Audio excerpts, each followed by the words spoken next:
Damn it. I didn't even have time to curse properly. I could only immediately steer the train to flee for my life again, frantically rushing along the steep cliff toward another mountain range. But right at that moment, I suddenly saw a sight that made my heart run cold. Not far away, a train was soaring through the air, like a celestial ship spreading its wings between heaven and earth. I stared out the window, the shock in my eyes lingering. Only now did I understand how other trains survived in this zone. Turns out, they could fly.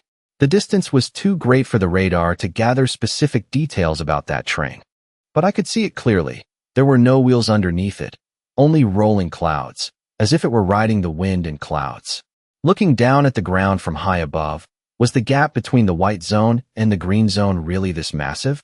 Trains in the white zone still had to run on the ground, while those in the green zone were already flying in the sky. At the same time, in the Kunlun Mountains of the green zone, inside a train soaring through the air, a bald man was also watching my train crawl along the sheer cliff like it was flat ground. His eyes were full of astonishment. What the hell was going on? How could this guy's train move freely on a near 90-degree cliff? Furthermore, he glanced at my train's level displayed on his control screen. A level 2 train? You've got to be kidding me. Where did a level 2 train get the guts to barge into the Kunlun Mountains? You have to understand, even within the green zone, the Kunlun Mountains were considered one of the most dangerous places.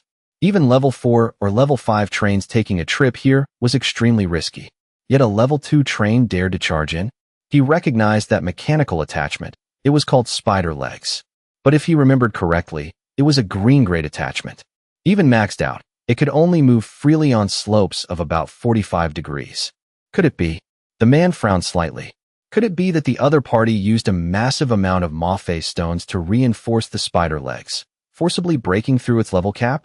But how could a level 2 train get its hands on manhwa stones? Unless this was the relative of some big shot. Thinking of this, he broke out in a cold sweat, having reached a conclusion. The manhwa stone was a special item that allowed an attachment to bypass its level limit for an extra upgrade, usually used to break limits and unlock super effects. And this kind of item only had a chance of dropping in high-level zones. Looks like quite a few big shots have already arrived at the Kunlun Mountains, the man muttered in a low voice, his eyes filled with contemplation. Yesterday, the Azure Dragon boss spawned in the Kunlun Mountains area. Defeating this level 5 boss would drop a blue-grade attachment, the Deep Sea Shield. The grade wasn't too high, but it was extremely rare because only this boss dropped it. And since bosses frequently spawned randomly in different zones, it was very hard to encounter. Most of the time, this attachment was practically useless, only showing its worth when a train needed to dive underwater. But zones with lakes were rare, and zones with oceans were at least blue zones, which he didn't dare set foot in. This time, in his green zone, he coincidentally stumbled upon an underwater maze in a lake, which was why he wanted the Deep Sea Shield for exploration. If not for that goal, he wouldn't have entered the Kunlun Mountains. The mortality rate here was simply too high. The monsters were densely packed. It was a pure monster zone without a single or vein. What normal person would come here? Except for those lunatics from the Flesh and Blood train, most train captains chose to stay in the surrounding green zones like the Sand River Plains or the Huana Basin. The danger level was much lower, and there were plenty of high-level resource veins. Moreover, each zone had different terrain and dangers. A train staying in one zone for a long time would gradually develop its own survival methods. Rashly entering another zone could easily lead to a fatal lack of adaptation. Besides, there were quite a few trains that came here to hunt pangolins for the drill attachment, then returned to their own zones to mine underground. Other than those people, really no one wanted to set foot in the Kunlun Mountains. At first, he thought he wouldn't have any competitors, but now it seemed that wasn't the case. Oh well, the man sighed, glancing at the rearview mirror. The train crawling on the sheer cliff like a centipede had vanished without a trace. I'll just give it a try. If I really can't get it, then so be it. As for me, after narrowly escaping death, I saw that the enemy radar no longer showed any signs of the rock snake.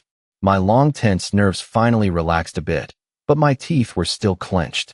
Once I find a pangolin, if I don't upgrade my armor to level 6, I will absolutely never set foot in this damn green zone again. Is this really a place where humans can survive? It was just that, Once I was a bit safer, I glanced at the resource radar, and a flash of doubt crossed my eyes. I had been in the Kunlun Mountains for hours, and the resource radar hadn't beeped once. I hadn't seen a single or vein along the way, neither above ground nor underground. Let alone the level 3 iron ore I had been dreaming of, there wasn't even a level 1 iron or vein. Didn't they say high-level zones had high-level resource veins? So where the hell did all the ore go? Right at that moment, a piercing alert suddenly rang out in the train cabin. Immediately after came the familiar mechanical voice of the train's AI assistant. Pangolin monsters detected within radar range. 12 level 2, 1 level 3. Finally found them. My eyes instantly lit up. Why did I risk my life to enter the Kunlun Mountains? Wasn't it exactly for these damn pangolins? After being chased for hours, I finally caught you. On a mountain peak not far away, a group of monsters that looked like wolf-sized hedgehogs were running for their lives.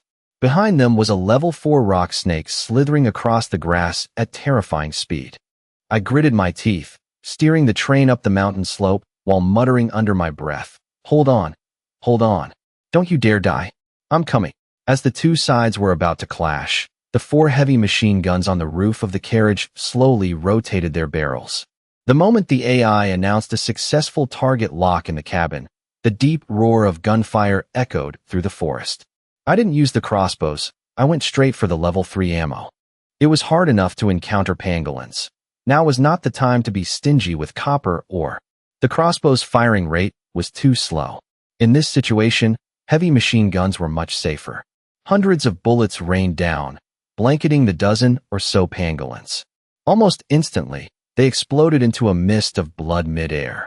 I steered the train close to the level 4 rock snake and used the strong magnetic force to suck up all the dropped items. But the distance was too close, and the monster's speed was too fast. Bang! The rock snake, furious at having its prey stolen, violently whipped its massive tail at the train. The terrifying impact transferred straight to the hull, sending the entire train flying on the spot. One of the carriages visibly caved in. This was the first time my level 3 armor had been battered this miserably. The train lost control, tumbling through the air. The cliff was thousands of meters high. If we free fell to the bottom of the valley, it was practically a guaranteed death. But the more dangerous the moment, the steadier my breathing became. My back was pressed tightly against the seat, my eyes locked onto the cliff face ahead. Now's the time. The next second, 2 spider webs shot out from the spider legs like arrows from a bow, aiming straight for the cliff. The moment they made contact, they latched on tightly. The rapidly falling train was instantly halted, swinging like a pendulum under the momentum before being violently yanked toward the opposite cliff. With a heavy thud, the train slammed into the cliff face, jarring my chest violently. But luckily, we had escaped the danger of plummeting to the bottom of the valley. Not daring to delay, the spider legs frantically crawled along the sheer cliff, while the control screen beside me flashed a glaring red. Warning! Warning! Living carriage number 4 has sustained heavy damage. Outer armor integrity reduced to 62%. Cola production line attachment reduced to 78%. Steamed bun production line attachment reduced to 81%. Spider legs attachment reduced to 71%. I quickly glanced over the series of warnings while using the strong magnetic force to pull in the scattered items nearby. Very quickly, I spotted the white-grade drill attachment blueprint. I couldn't help but grin, picking up the blueprint, giving it a hard kiss, and stuffing it into the drawer. Because of this damn thing, I almost buried over 1,000 people here. Once I get home, if I don't craft level 6 armor, I'm never setting foot in a high-level zone again. The spider leg's original top speed was 170 kilometers per hour. After being damaged, it dropped to 120 kilometers per hour. But the mission was completed perfectly. What I needed to do now was run like hell out of the Kunlun Mountains. Through the rearview mirror, I saw the 10-meter-long rock snake on the mountain peak and gritted my teeth, thinking to myself, just wait until I come back. If I don't hunt you rock snakes to extinction, I'll admit you're good at breeding. In mercenary carriage number 5, Biaozi was pale, his hands gripping the iron bars of his bed tightly as he watched the scenery outside the window flash by like lightning. With a trembling voice, he said he only wished the mercenary carriage didn't have windows. Without windows, maybe he could feel a little more at ease. This was the first time he had seen a snake made entirely of stone. That tail strike just now nearly smashed their carriage. If it had actually hit, people definitely would have died. Originally, when I planned to enter the high-level zone, Biaozi was the one who raised both hands in agreement. He always felt that with the train's current strength, as long as we played it safe, even a high-level zone wouldn't be that dangerous. But only when we truly set foot here did I understand what it meant to dance on the edge of a blade. It turned out that what I had experienced in the Iron Ridge Wasteland wasn't the apocalypse at all. It was just a beginner's tutorial. Only when you reach a high-level zone do you know what a true apocalypse is, what true despair is. In such an environment, could any train really survive? Did train captains even dare to close their eyes at night? Or would they open their eyes to see their ancestors standing right in front of them? Hallelujah! Old Zhu beside him pressed his hands together in devout prayer, but his trembling body betrayed his far from calm state of mind. Biaozi glanced over and asked if praying at the last minute even worked. Old Zhu smiled bitterly, saying it wasn't like he just started believing in Buddha today. At this moment, the train was crawling up a near-vertical cliff. Old Zhu leaned against the wall, his hands gripping the bed rail tightly, forcing a bitter smile. He said he vaguely heard his mother's voice. She seemed to be missing him. Before Biaozi could reply, Hihao leaned in close and whispered that his stomach hurt, but he probably couldn't go to the bathroom right now, could he? Their sleeper carriage originally had its own bathroom. Biaozi gave him a look and asked, "Aren't you scared?" Hihao scratched his head, saying Chen Meng was much stronger than him. If Chen Meng wasn't scared, then he didn't need to be scared either. If Chen Meng was truly scared, then him being scared would be useless anyway. So what was the point of being scared? Old Zhu and Biaozi looked at each other, fell silent for a long time, and then sighed in unison. They felt it made sense. If the boss wasn't scared, what were they scared of? The Kunlun Mountains were dangerous, but the way back was much safer than the way in. After all, the locations of the powerful monsters were already known, and we avoided whatever we could. A few hours later, when the planet train finally stabilized and passed through the white light barrier ahead, returning to the Iron Ridge Wasteland, my constantly tense nerves instantly relaxed, and my entire body went limp, collapsing onto the control console. A long-lost sense of security flooded my heart. The Iron Ridge Wasteland was still the most comfortable place. This trip to the Kunlun Mountains more or less left a shadow in my heart regarding high-level zones. Until I have level 6 armor, I absolutely will not take another step in there. Moreover, even with level 6 armor, it still isn't enough. A collision that's too violent can still injure the people inside the train. I definitely need to find a way to get some shock-absorbing attachments. I sat in front of the control console, my back drenched in sweat. I didn't continue driving the train, just sat slumped in my chair. Lighting a cigarette, my eyes dreamily watched the smoke curling up toward the ceiling. Safe at last. In the Iron Ridge Wasteland, I was still the absolute overlord. There was practically no train or monster capable of threatening me. Right now, I didn't want to think about anything. I just wanted to quietly finish the cigarette in my hand, letting the thrill of the recent trip slowly fade away. The battered planet train quietly parked at the border between the Iron Ridge Wasteland and the Kunlun Mountains. Like a wounded veteran brought back to the rear, quietly looking back at the scars on his body. A long time later, my emotions gradually stabilized, and the cigarette had burned out. I took the white-grade drill attachment blueprint out of the drawer, held it in my hand, observed it for a long time, and then grinned, softly saying 2 words, "Totally worth it." After adjusting my mindset, I let out a long sigh, stood up to stretch my limbs, and a wave of sleepiness quickly washed over me. It was already late afternoon, and I had no energy left to do anything else. I immediately stopped the train, lay down on the bed, and fell asleep. The next morning, after freshening up, my spirit was completely restored. I stretched comfortably. Old Zhu had already gathered all the slaves in the open clearing, waiting for me to give a speech.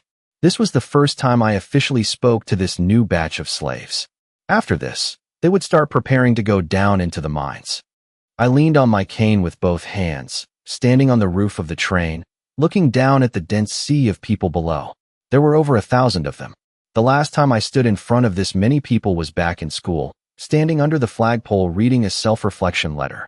At first, the scene was a bit noisy, but upon seeing me, The crowd quickly quieted down. Biaozi and the executioner stood on both sides maintaining order, their faces cold as they held their Tunglong assault rifles. A moment later, I opened my mouth to introduce myself. My name is Chun Mang.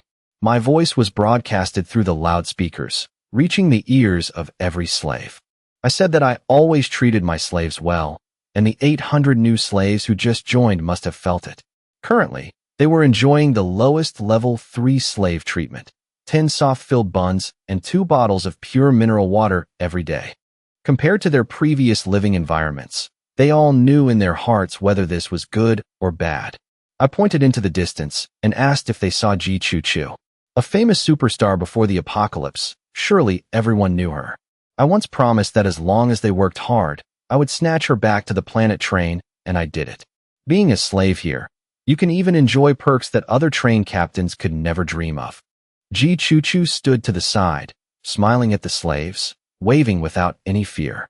She even turned and swayed her hips a couple of times. There was no trace of promiscuity on her face, but rather a hint of playfulness as she lightly bit the tip of her tongue, creating an indescribable charm.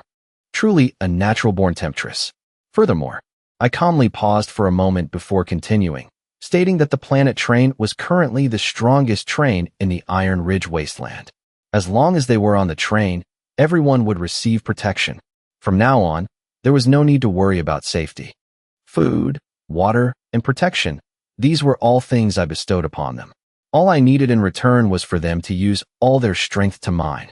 The amount of iron or mined every day would be clearly recorded, and I would not mistreat anyone who worked their hardest.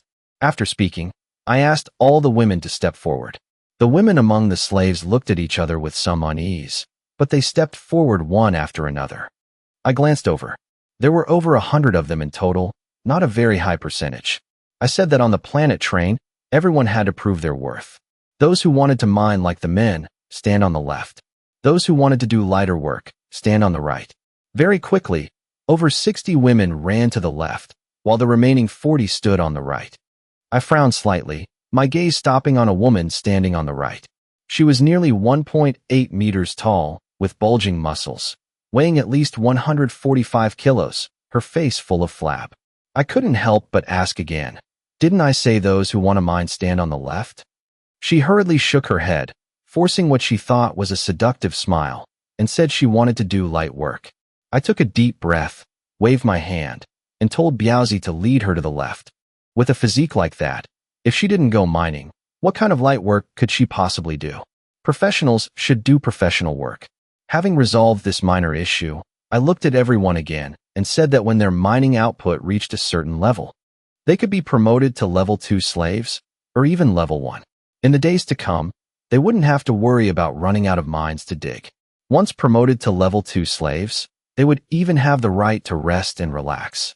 After speaking, I stepped down from the carriage and casually told old Zhu to bring up the couples among the slaves. There were 2 couples in total. The first was a middle-aged husband and wife. On the other side of the train, I leaned on my cane, standing on the wasteland looking at them, feeling they were generally okay. To still stick together in the apocalypse, they must have true feelings for each other. I took out the doomsday marriage certificates, handed them over one by one, and waited patiently for a few seconds, but there was no reaction. I waved my hand, signaling them to go down. Soon, the second young couple was brought up. The result was still a failure. I sighed softly and put the doomsday marriage certificates away. It seemed this thing would be hard to use in the short term. The conditions for finding a couple truly in love during the apocalypse were simply too harsh. Right at that moment, old Ju handed me a piece of paper, saying it was the train rules drafted according to my instructions. I took it, glanced over it a few times, and stuffed it into my pocket. There were still a few things that needed tweaking. A train must have clear rules, but the most important thing right now was to go back and craft the drill attachment. Inside the train, I took out the white-grade drill vehicle attachment blueprint and placed it on the control console. As the blueprint turned into specks of white light and consumed another 100 units of iron ore in the very next moment, a massive drill appeared at the front of the locomotive, capable of extending and retracting freely. I didn't pause at all, directly dumping all 4,400 units of iron ore to upgrade the white-grade drill attachment to level 10. So cheap. I couldn't help but marvel. For 1,400 units of iron, ore was only enough to feed the slaves for 3 days. Although feeding them felt a bit costly, once we mined high-level resource veins underground, the efficiency of these slaves would explode astonishingly. By then, the iron ore on my train would be so abundant I wouldn't be able to use it all. In the entire Iron Ridge wasteland, I was probably the only one who possessed the drill attachment, which also meant I was the only one who could exploit the high-level resource veins underground. No one could compete with me. Unless other trains could also enter the Kunlun Mountains, find the Earth Rhinos, and get this blueprint. By the time the underground resources of the Iron Ridge wasteland were fully depleted, even if I entered higher-level zones, I wouldn't be as miserable as this time. Upgrading the drill attachment mainly improved 2 aspects. One was the hardness of the drill, and the other was its rotational speed. Hardness ensured that when the level was high enough, practically no underground rock could block the train's path. If the level was low, encountering hard rock meant you could only detour. As for the rotational speed, it directly determined the tunneling efficiency. In other words, this attachment guaranteed the train's speed as it pierced through the earth. The movement speed underground naturally couldn't compare to above ground, but the higher the drill's level, the faster the rotational speed, allowing the train to achieve greater speeds in a subterranean environment. Move out. I didn't linger, summoning all the slaves onto the train, then steering the planet train straight toward the coordinates of the Doomsday Abyss. A few hours later, the train arrived, switched to spider legs, and plunged straight down the sheer cliff to the bottom of the valley. Just as we were about to hit the bottom, the drill extended and began spinning at high speed. The entire train instantly dove deep underground, disappearing as cleanly as a hot knife through butter. Underground, it was pitch black, without a single ray of light. I could only rely on the resource radar to slowly advance toward the 2 level 2 iron ore veins located next to an underground river, 2,000 meters beneath the Doomsday Abyss. Looking at the data panel on the control console, the current speed was 170 kilometers per hour. Not bad, fast enough. The drill opened a tunnel for the train to pass through, compressing the soil and rocks to the sides. After the train passed, the earth slowly closed back up behind it, forming a tunnel that existed for a very short time, completely unusable for the long term. It was worth mentioning that this mining trip no longer required fumbling in the dark. Although I still didn't have a lighting attachment like a locomotive headlight, during my search for survivors in the ruins of Taiping City, I had conveniently scavenged quite a few supplies. From canned food, cigarettes, and liquor, to some entertainment items like paper books and videotapes, along with a few battery-powered industrial flashlights. The quantity wasn't large, but it was enough for now. Very quickly, I heard the sound of flowing water echoing in my ears. The planet train had finally reached the underground river. I was the first to jump off the train, turning on a flashlight and shining it around, the beams sweeping across every corner of the cave. This was a massive karst cave, the air damp. In the darkness, the sound of groundwater crashing against rocks echoed endlessly. The riverbed wasn't wide, taking up only about a quarter of the cave's width, and the water level was lower than the open ground beside it. If there was heavy rain, the water level could very well rise and flood the entire cave. Oxygen was currently sufficient. At least I didn't feel any discomfort breathing. But with so many people, it was uncertain if it would hold up long term. For now, we'll just mine. If we really run out of oxygen, I'll go on the train radio and ask if any captain has an oxygen-generating attachment and buy one. On the open ground taking up 3/4 of the cave, the 2 level 2 iron ore veins sparkled, as alluring as the top courtesan of a brothel. By this time, the slaves had been guided by old Zhu and the others, lining up to receive their pickaxes and daily rations, then entering the mine one by one to begin their mining kingdom. Soon, the familiar, crisp clink-clank sounds echoed endlessly in my ears. Truly the most beautiful sound in the world. I smiled in satisfaction. That near-death trip to the Kunlun Mountains wasn't in vain. This payoff left me extremely satisfied. Next, it was time for me to reap the rewards. Inside the train, while the slaves were all busy working, I sat alone in the cabin, resting my feet on the desk, smoking a cigarette, and leisurely enjoying a movie from this world. I have to say, it was pretty good to watch, feeling very fresh. It was an apocalyptic movie, and the immersion and engagement were quite decent. If the train wasn't parked in a cave right now but stuck in a sea of zombies, the feeling would probably be even more realistic. When the slaves are busy, I get to relax. But if the slaves are free, then I have to be busy. That's just how a train operates. I glanced at the 2 super effects of the drill attachment after upgrading it to level 10. The level 5 super effect was extremely hard, faster rotation. The level 10 super effect was even harder, even faster rotation. Honestly, this was the first time I had seen such purely straightforward super effects. No complex mechanics, just the raw beauty of stats. Upgrading the drill itself already increased hardness and rotational speed, and these 2 super effects just further boosted those exact 2 points. You could imagine, with a drill of this level, even if other trains had drills, their underground movement speed would be far inferior to mine. Moreover, because the drill was both hard and spun fast, it wasn't just for piercing the earth. I could absolutely steer the train to ram straight into another train. If their armor wasn't high enough, I'm afraid it'd be very hard to withstand. This thought flashed through my mind before I tossed it aside. I had been exhausted for days and didn't want to think anymore for now. Now was the time to relax. I shifted my gaze back to the apocalyptic movie on the screen beside me.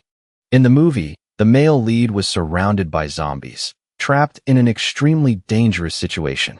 Just as I was intently waiting to see how he'd escape, a semi-transparent control panel suddenly appeared in front of the protagonist. A small line of text popped up on the panel.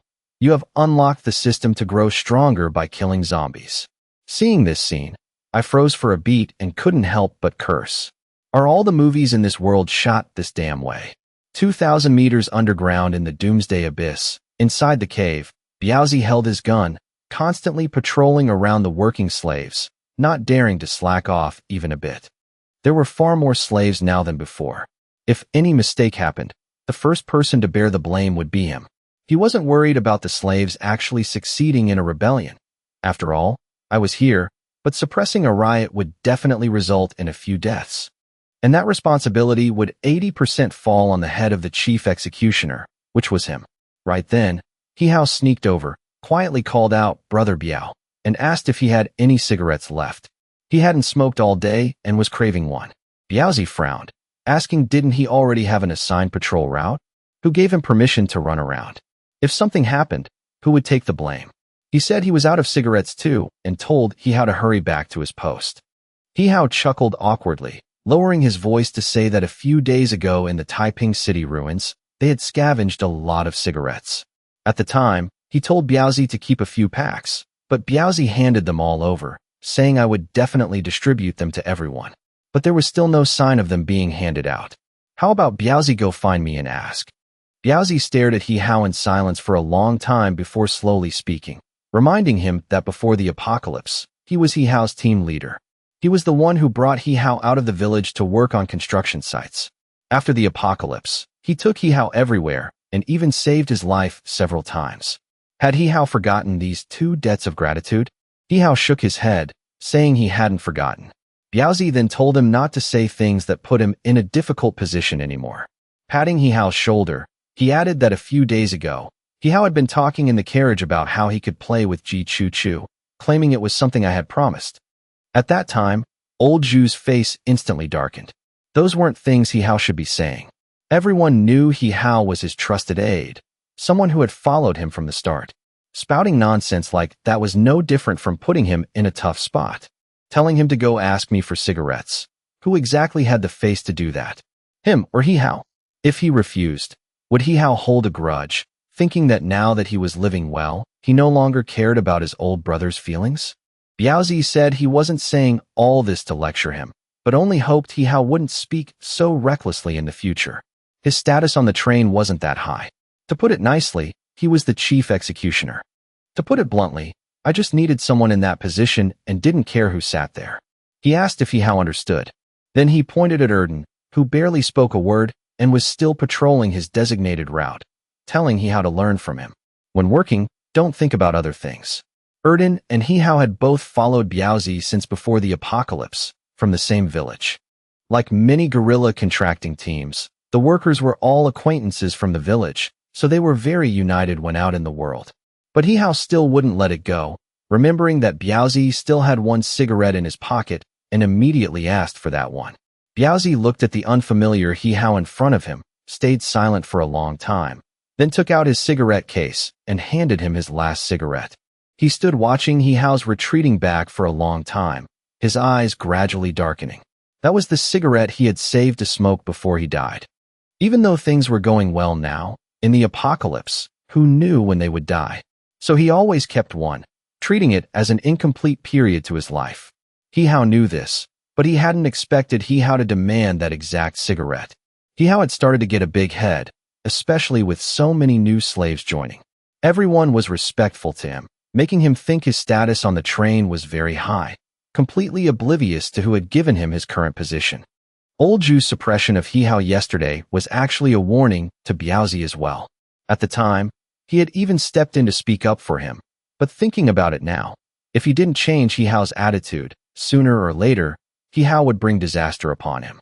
Biaozi understood very well that Hihao loved the feeling of standing above others. Right before he joined me, during their first time out on an offline mission, Hihao had suggested hiding the train token they found and waiting for a chance to strike out on their own. Biaozi could understand that mindset, but on the planet train, such untimely thoughts were extremely fatal. Biaozi sighed softly, looking down at the Tunglong assault rifle in his hands. After all, he and Hihao had been together for too long.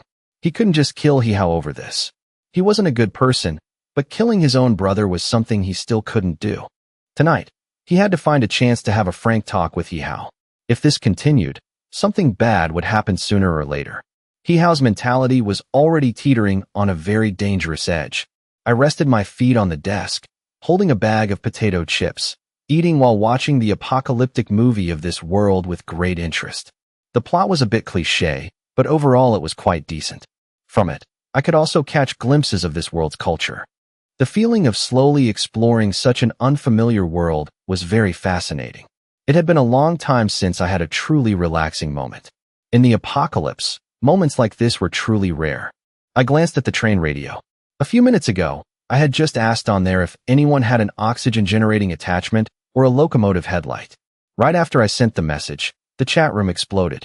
All sorts of messages crowded in, some expressing admiration, some asking for experience, everything you could think of. But up until now, no one had sent a private message saying they had the relevant attachments. I suddenly thought of something, set the bag of chips aside, grabbed a bottle of cold cola, and chugged half of it in one breath. Then I sat up straight at the control console, my eyes resting on the green-grade train radio attachment in front of me. This attachment was currently only level 1. I had never thought about upgrading it before. After all, from what I knew, upgrading this attachment didn't bring any obvious stat boosts. Upgrading it or not made no difference. But right now, I was curious to see what super effects would appear if I leveled it up to 10. No sooner said than done. I spent 9,000 units of iron ore directly upgrading the train radio. This frequently used but easily overlooked attachment reached level 10 and activated its 2 corresponding super effects. The level 5 super effect of the train radio allowed me to pin my messages to the top of the screen, costing 10 units of iron ore each time. The level 10 super effect allowed me to trade remotely with other train captains through the train radio. I sat right where I was, a flash of astonishment in my eyes. Initially, I only upgraded the radio to level 10 on a whim because I currently owned 2 level 2 iron ore veins. I wasn't short on or in the short term, so I just upgraded it for fun. I never expected the super effects to be this insanely overpowered. The level 5 effect was basically a controllable ad slot, and the level 10 effect went without saying. It directly saved me a ton of time. From now on, I wouldn't need to run to the gathering hub to trade. I could just sit right here and trade remotely. It completely exceeded my initial expectations. Honestly, I thought the super effect would just allow me to join chat rooms of other zones. Yesterday, when I entered the Kunlun Mountains, I took a quick glance at the radio and found that zone's chat room completely empty. Clearly, I wasn't allowed to join. Probably because I was just passing through and hadn't officially entered the green zone, so my permissions weren't high enough. Good stuff. I looked at the other rarely noticed white attachments in the cabin, like those binoculars. I made up my mind that once this batch of iron ore was mined, I would upgrade every attachment that could be upgraded, just to see what their super effects were. Who knows, I might dig up a few more insanely overpowered items. Before upgrading the radio, I never would have guessed it could be this strong. Without hesitation, I immediately sent a message and pinned it to the top of the train radio. The content was, Planet Train is looking to buy oxygen-generating attachments, locomotive headlights, and other attachment blueprints. Any grade is acceptable. PM to negotiate prices. The text was wrapped in a golden frame, taking up nearly a seventh of the screen, hovering at the very top of the chat room. It was incredibly eye-catching. Those who were paying attention to the radio immediately sent a barrage of question marks. The Iron Tree Train, the Please Let Me Live Train, and the Sea Parting Mad Dog Train all sent question marks in unison. The Amen Never Speaks train asked how to get a pinned golden frame for messages. The protagonist train even asked directly if I had read this plot in a novel, and if I knew the apocalypse was coming and managed to top up money beforehand. The Hong Qigong train complained that he had cursed his AI to the point of madness, but still couldn't figure out how to get the golden frame. I quickly scrolled through the radio, ignoring the flood of meaningless messages, but still didn't see what I wanted. Right at that moment, my train radio chimed with a private message notification. The sender was the protagonist train. Honestly, I didn't understand what kind of person would name their train that, but thinking about it, it made sense. Everyone is the protagonist of their own story. I was the same. The other party's message was very brief. He said he had an oxygen-generating attachment and asked me to name my price. Immediately after, he sent another message, saying there was no need to name a price. He'd just give it to me. When I saw this line, I even doubted my own eyes. Bro, this is the apocalypse. Giving away an attachment blueprint for free. Are you running a charity? This is charity with your life on the line. Wouldn't it be better to take the iron or upgrade your train and protect your own life? Boss, ever since you climbed the Iron Ridge Wasteland Regional Leaderboard, I've had my eye on you. After that, you rose so fast, directly taking the #1 spot. I can see you have the aura of a protagonist. In my experience, buddying up to the protagonist before they truly rise to power will definitely bring massive karmic rewards later. I don't need this oxygen-generating attachment anyway, so giving it to you is no loss to me. I only hope that when you truly rise to power, boss, you can spare your little bro some leftover materials so I can live a few more days. Boss, send me your coordinates, and I'll deliver the item to you. I stared blankly at the lines of text in the private chat. It was obvious this guy read a lot of novels and was extremely devoted to his so-called protagonist theory. People like this, once they chose a protagonist they believed in, would cling to their coattails for dear life. You couldn't say it was good or bad, just quite bizarre. I, on the other hand, always believed in practical benefits. I myself might die any day now. I never believed in things like the protagonist theory. No need. Send me your coordinates. I'll trade remotely. Let me test this out. Somewhere else in the Iron Ridge Wasteland, inside a level 2 train, a young man sat in front of his control console, tentatively entering his coordinates into the chat box. Before he could even process what was happening, he saw a golden scale slowly materialize above the train radio beside him. One side of the scale was ethereal, while the other side was physical. He hesitated for a moment, then placed the green-grade vehicle attachment blueprint he was holding onto the physical side. The next moment, a flash of white light appeared, and the attachment blueprint suddenly vanished. Holy shit! The young man jumped up from the control console, staring wide-eyed at the scene before him, his entire body stiff. How advanced was this technology? From what he knew, even level 3 trains didn't have a remote trading function like this. How on earth did the Planet Train get it? The reason he paid attention to the Planet Train was that when the regional leaderboard first appeared, his rank happened to be right behind the Planet Train. His instinct was to catch up. But the harder he chased, the more the Planet Train leaped ahead, directly taking the #1 spot and suppressing a bunch of level 3 trains. He witnessed with his own eyes a level 2 train growing exponentially, becoming unreasonably strong. Immediately after, a pile of items transferred over from the ethereal side of the scale, tumbling messily onto the control console. 2 packs of cigarettes, 1,000 units of iron ore, 10 hot meat buns, and even a porn magazine. This boss. The young man looked at the pile of items in front of him, finally picking up the magazine, muttering with a slightly dazed expression. He's really thorough. But, did the boss forget I'm a train captain too? I'm not exactly short on women. Thinking of this, he felt a bit disappointed. That boss had rejected his goodwill. Right at that moment, the train radio chimed with a private message notification. I appreciate the gesture, but don't casually use foundational assets to do favors when you're struggling. These are life-saving items. Just a small token, take it. The young man looked at the message from the planet train, froze for a moment, then laughed. Regardless, he had accepted this favor.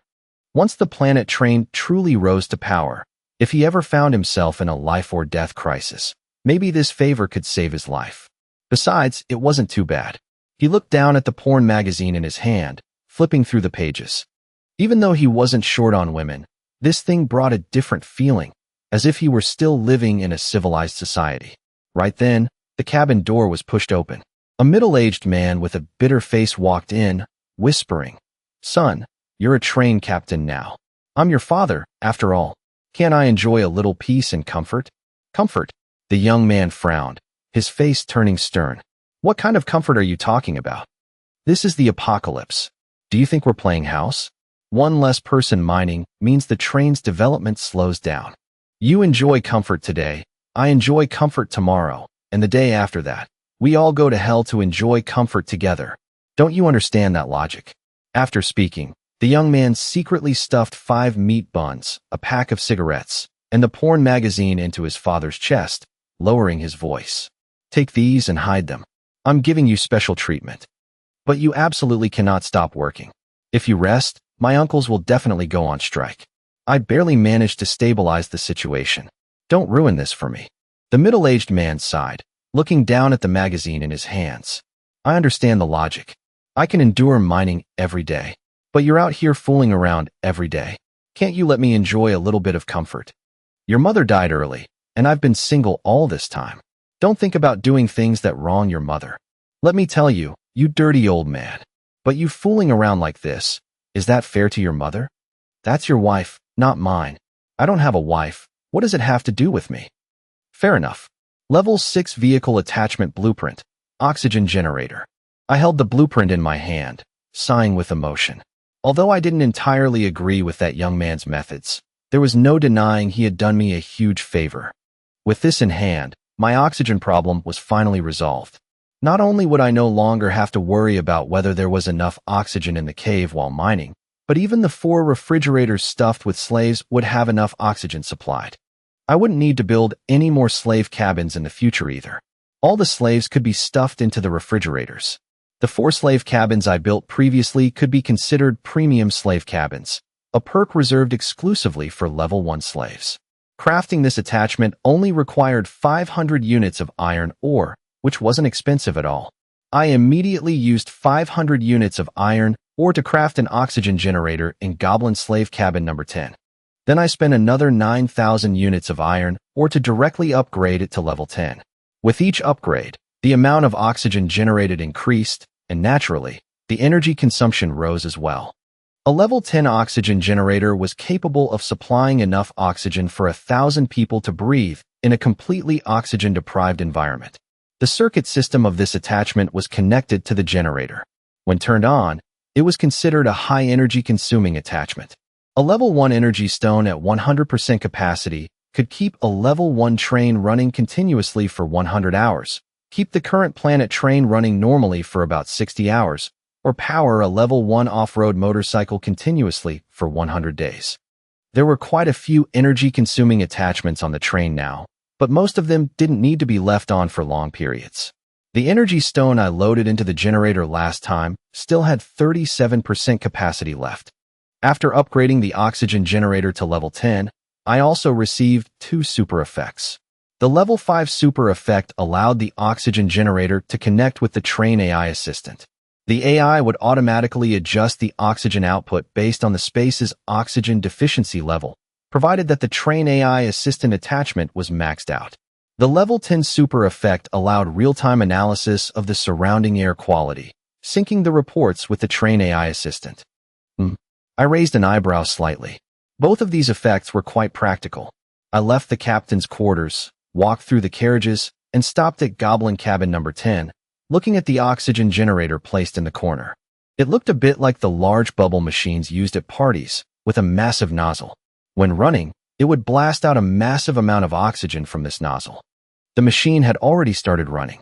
At its current oxygen generation rate, if it ran continuously for 24 hours, a level 1 energy stone would deplete by about 50%, equivalent to 250 units of iron ore per day. Compared to many other attachments, this consumption rate was quite high, but it was still much more economical than feeding the mouths of all those slaves. Buzz. Accompanied by the steady hum of the machine, a massive amount of oxygen began flooding into the cave. Not bad, consider it aerobics. I mocked myself internally, glancing around to find someone to share the joke with, but everyone was busy working. Only old Ju noticed me, but his serious, respectful expression made me curl my lip. I waved my hand, signaling him not to come over, and returned to the captain's quarters alone. I should finish watching that movie from earlier. Among the slaves, a young man leaned close to Uncle Lee, glancing around cautiously before lowering his voice to ask, "Didn't you say that once new slaves joined, we'd have a plan to take things a step further? How's the progress now?" Uncle Lee swung his pickaxe hard into the iron ore in front of him, shaking his head. "Just wait a bit longer. Still haven't found anyone foolish enough." His plan was very simple. Find a troublemaker among the new slaves, preferably someone trying to incite a rebellion. The moment the rebellion sparked, he and the young man beside him would immediately step in to crush it, thereby showing off their capabilities and catching my attention. But there were plenty of new slaves, yet none seemed to have any intention of causing trouble, leaving him somewhat at a loss. In the past, in other cabins, there were occasional riots. Yet here, it was strangely peaceful. Without a rebellion, how would he get a chance to show his face? Talent is like shit. It has to squeeze out of someone's asshole for people to see it. If you just keep it stuffed in your belly, no matter how full you are, no one will know. Especially in the apocalypse, it was even harder to stand out, and standing out too much could easily get you killed. Oh, the young man scratched his head. He couldn't think of any other way either. His mind was quite simple. His only way of handling problems was to follow smart people, let them do the thinking, and just trail behind to pick up the scraps. Mining was physical labor, and chatting while working helped kill a lot of time. He turned and asked, "Uncle Lee, did you ever date a virgin before?" Uncle Lee gave him an emotionless look and didn't answer, just continued swinging his pickaxe. The young man didn't mind, muttering as he mined that before the apocalypse, he had been obsessed with virginity. Every time he went on a blind date, he would ask the other party if they were a virgin. As a result, he was always cursed at for being a pervert, as if it were an incredibly offensive question. He said he didn't discriminate against non-virgins. He just wanted to filter them out beforehand. Just like people asking him if he had a car or a house. Wasn't that also filtering? The young man said, his voice full of dissatisfaction, "I just don't accept it. I've always wanted an absolutely pure romance, yet until the apocalypse hit, I still hadn't found one. Now that it's the apocalypse, it's even more impossible to find a virgin. Uncle Lee, tell me, do I still have a chance in this lifetime?" Sigh. Uncle Lee sighed softly, his voice carrying a hint of exhaustion. "It's not about whether it's offensive or not. It's that you have zero EQ. It's like failing an exam when you were a kid, and your family asks what score you got. Do you think that makes you feel any better? Besides, as a middle-aged man, let me give you a piece of advice. Relationships shouldn't be too pure. When something is too clean, even a little speck of dirt will be glaringly obvious. But if something is already unclean, even if it gets a little more stained, no one will care. Who can guarantee they'll stay pure their whole life? You might as well just find someone who isn't clean to begin with. That way, if something really happens later on, it won't be too painful. As for that virginity obsession of yours, I haven't had that since I was 16. A look of confusion flashed in the young man's eyes. Is there a secret to that? Uncle Lee shook his head. Ever since I realized none of the girls I liked were virgins, I accepted it. In this day and age, where are you going to find a virgin? It's truly rare. If you can't change the world, you can only change yourself. Right at that moment, a voice interrupted. Me. I'm right here. They saw a woman carrying a pickaxe behind them, nearly 1.8 meters tall, with bulging muscles, squeezing her head between the two of them. Her face was flushed red, both shy and excited. Listening to you two got me all worked up. I'm a virgin. How about I give this maiden body to you? The young man stared blankly at the flabby-faced woman beside him, muttering like he had lost his soul. What a fine, sturdy woman. Sister, I have a pickaxe here. How about I lend it to you? I'm still young. My mom said I'm not old enough to date yet. Could you stay away from me? The middle-aged man glanced at the woman behind him with cold indifference. If it's her, then it's really no surprise. As soon as the words left his mouth, the shyness on the woman's face instantly vanished, replaced by a terrifyingly dark expression. She stood up abruptly, reached out, and lifted the middle-aged man up like a baby chick, gritting out every word. Explain yourself. What the fuck do you mean, no surprise? The middle-aged man's eyes flashed with panic, his limbs flailing in the air. He wanted to say something, but his collar was gripped so tightly he couldn't utter a single word. What are you doing? The young man beside them was startled. He quickly stood up and tried to pull the woman's right arm down, but tugging several times proved useless. He had no choice but to wrap his arms tightly around her arm, his feet dangling in the air, using his entire body weight to press down. However, it was still useless. After trying a few times to no avail, the young man simply used the woman's thick, pale arm as a pull-up bar. He did 3 pull-ups right there, then planted his feet firmly on the ground, dusted himself off, and let out a long sigh. Uncle Lee, I've done my best. Right at that moment, Biaozi, who was patrolling nearby, noticed the scene, and his face instantly darkened. He racked the bolt of his Tunglong assault rifle, aiming it at the woman's head, his hoarse voice icy cold. Let go. The woman didn't dare take it lightly. She immediately let go, dropping Uncle Lee to the ground, looking aggrieved. He said nobody wanted me. Biaozi couldn't be bothered with conflicts among slaves. He just shot her a cold glare. Do it again, and you can pick a comfortable way to die. After speaking, he turned and walked away. But as he turned his back, a flash of shock appeared in his eyes. This woman's strength was truly terrifying. If this were peacetime, her taking on 3 grown men alone probably wouldn't be an issue. Humph. The woman shot Uncle Lee an annoyed glare, then picked up her pickaxe and went back to mining.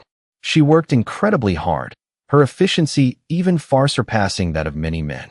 As she mined, she muttered, 1 fresh meat, 2 fresh meats, 3 fresh meats. Inside the planet train, I was leaning back in my chair, intently watching the movie on the screen, when a knock sounded at the door. I frowned slightly, my voice deep. Come in. Boss Mang. Old Zhu pushed the door open and walked in, his attitude respectful. He Hao told me something. I felt it necessary to inform you immediately. I'm not sure how Boss Mang wishes to handle it. He Hao, speak for yourself. Yes. He Hao followed him in, chuckled awkwardly a few times, and hurriedly said, Boss Mang, you might not know this, but Biaozi has actually been a train captain many times before. His highest rank was even a level 2 captain. The first time he went on an outside mission, the reason he handed over the captain's token was actually on purpose, to make Boss Mang think he had no intention of striking out on his own. Over these past few days, I've developed a very deep attachment to the planet train. Biaozi will definitely rebel eventually. After all, he's been a train captain multiple times. He absolutely won't settle for being under someone else forever. After speaking, He Hao's hands clenched tightly, gripping the hem of his shirt, his palms drenched in sweat. The sound of his racing heartbeat echoed in his ears. Inside the cabin, no one spoke. Who knows how much time passed? I suddenly burst out laughing, still staring intently at the movie on the screen. Leaning back in my chair, I lit a cigarette and brought it to my lips. Awesome. Killing zombies should be this satisfying, this thrilling. Watching this really makes my hands itch. In a few days, I'll go kill some zombies myself to blow off some steam. After speaking, I finally glanced at old Zhu and He Hao standing to the side, casually waving my hand. Tell Biaozi to come see me. Old Zhu lowered his head. Just as he was about to speak, He Hao immediately responded excitedly. Old Zhu frowned slightly, but said nothing, only acknowledging with a grunt before leading He Hao out of the captain's quarters. Sure enough, the moment He Hao stepped out of the captain's quarters, he couldn't hold back a smile. He tilted his head to look at old Zhu beside him.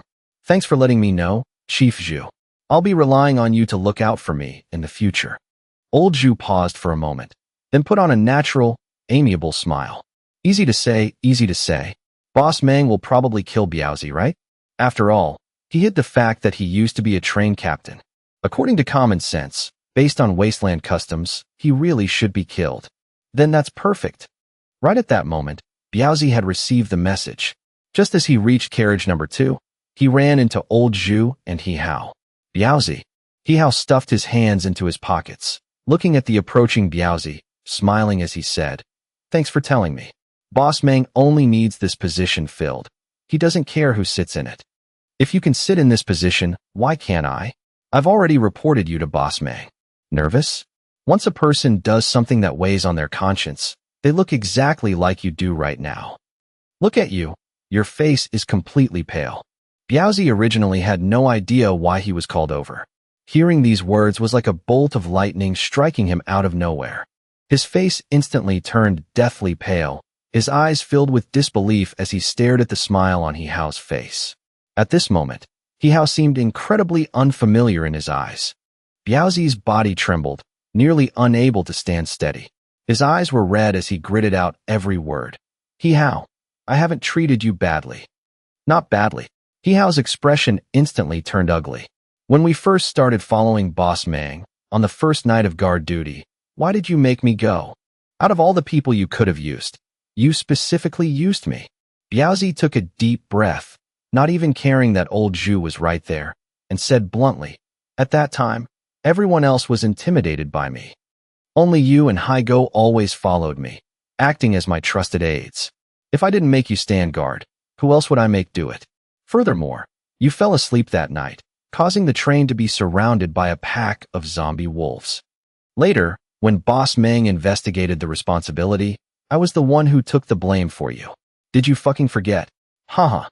He Hao sneered, too lazy to argue further. He just tilted his head to look at old Zhu. "Chief Zhu, got any cigarettes left? Let me borrow one." "I do." Old Zhu showed no extra emotion, quietly pulling a cigarette from his chest pocket and handing it over. He Hao took it, walked up to Biaozi, shoved the cigarette into his mouth, and lit it. Then he lightly patted his cheek. "It's fine. I know you have a habit of smoking a cigarette before you die. Didn't I just take your pre-death cigarette earlier? Now I'm giving it back to you.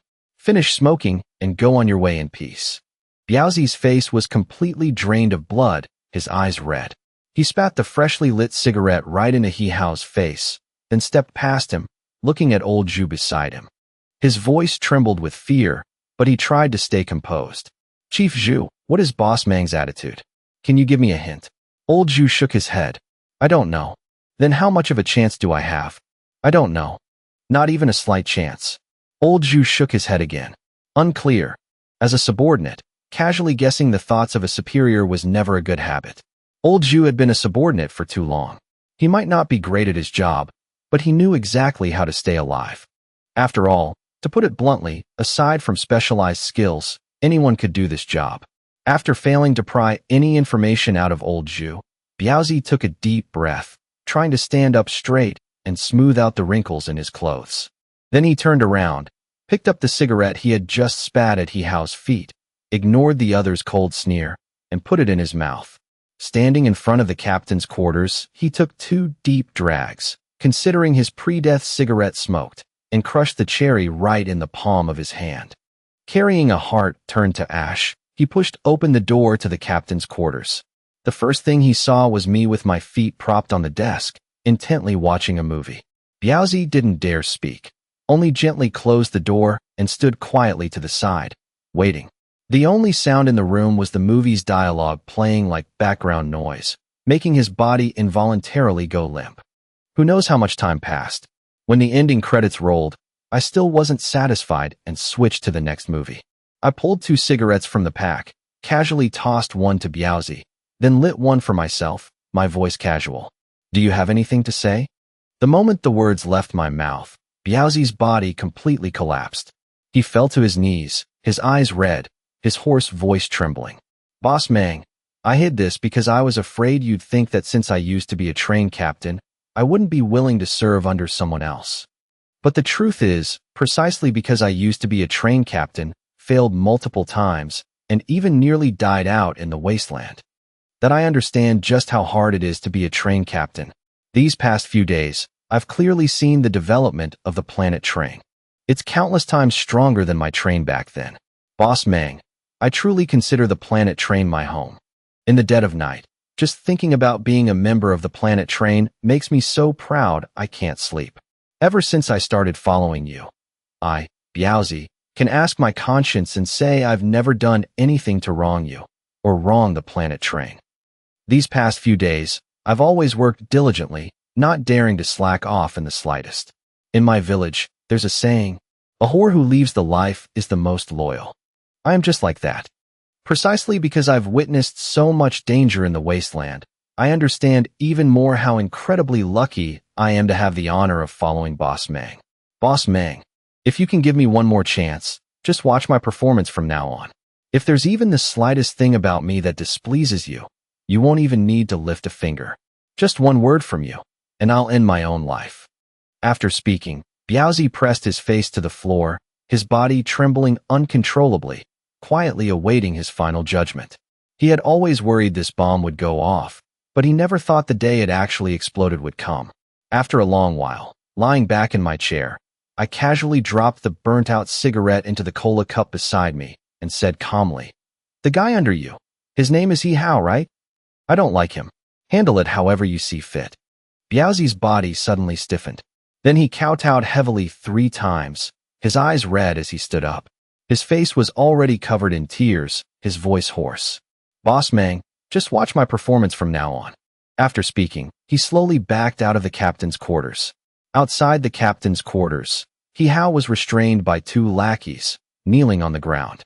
Looking at the dark gun barrels pointed straight at him, he struggled wildly, turning to old Zhu and screaming miserably, "You've got it wrong. You've got it wrong. You're supposed to kill Biaozi, not me. I have merit for reporting him.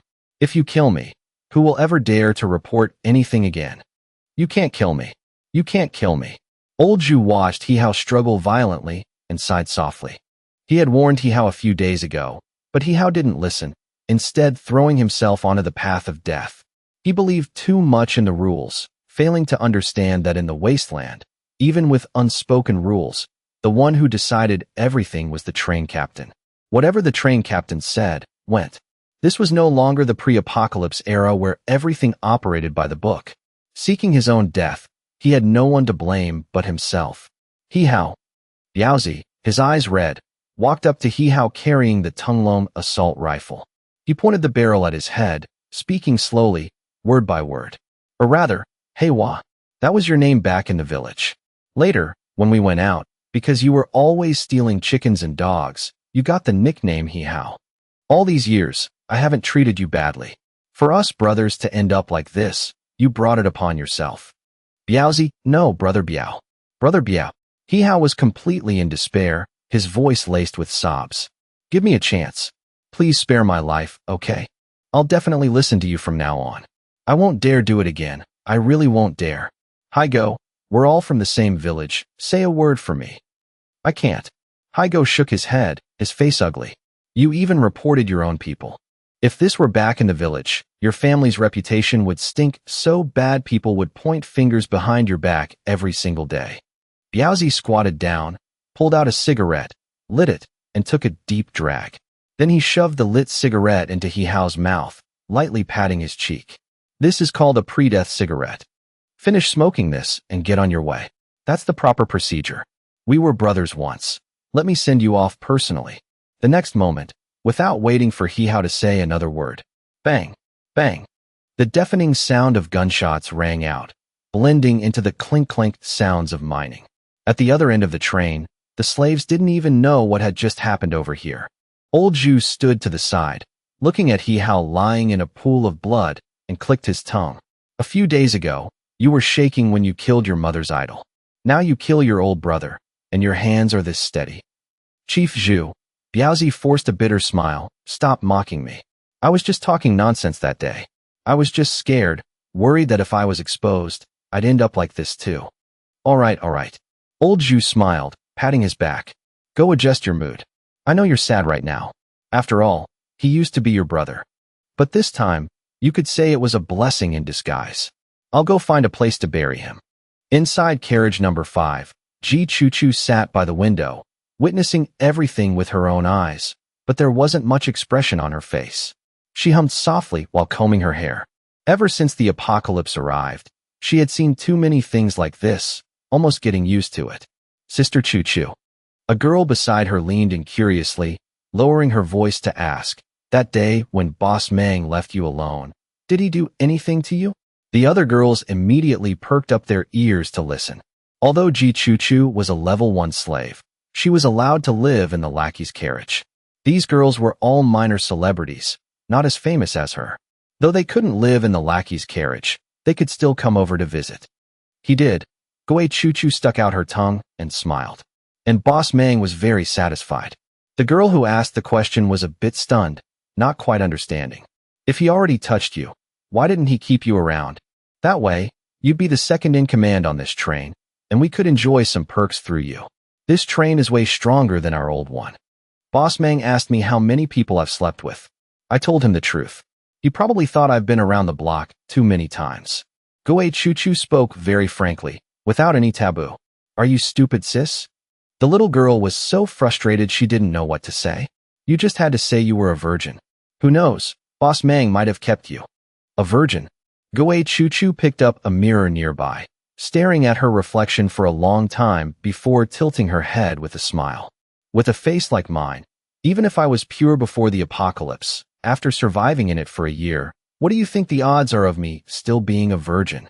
Even if I dared to say it, Boss Mang would have to believe it. Besides, even if I was actually kept around from the start, the first thing I'd do is stay far away from you all and cut ties. A harem meddling in politics is a massive taboo. By then, I'd be in the captain's quarters every day, fully devoted to serving Boss Mang. Where would I find the time to care about you? Sister Choo-choo. The young girls beside her pretended to wipe away tears, their voices full of grievance. You're so cruel. If I wasn't cruel, I wouldn't be able to secure the center position. Goei Choo-choo looked out the window at the men throwing corpses into the underground river, narrowing her eyes with a silent smile. At first, she had fantasized about that scenario too. But when she saw that Boss Mang had no such intentions, she quickly shifted her mindset. No matter how ruthless a man is, he still needs a bit of gentle comfort. As long as she could provide that comfort, she could live very well on this train. This was the capital her beauty brought her. Honestly, she never understood why some beautiful women were so fiercely opposed to relying on their looks to survive.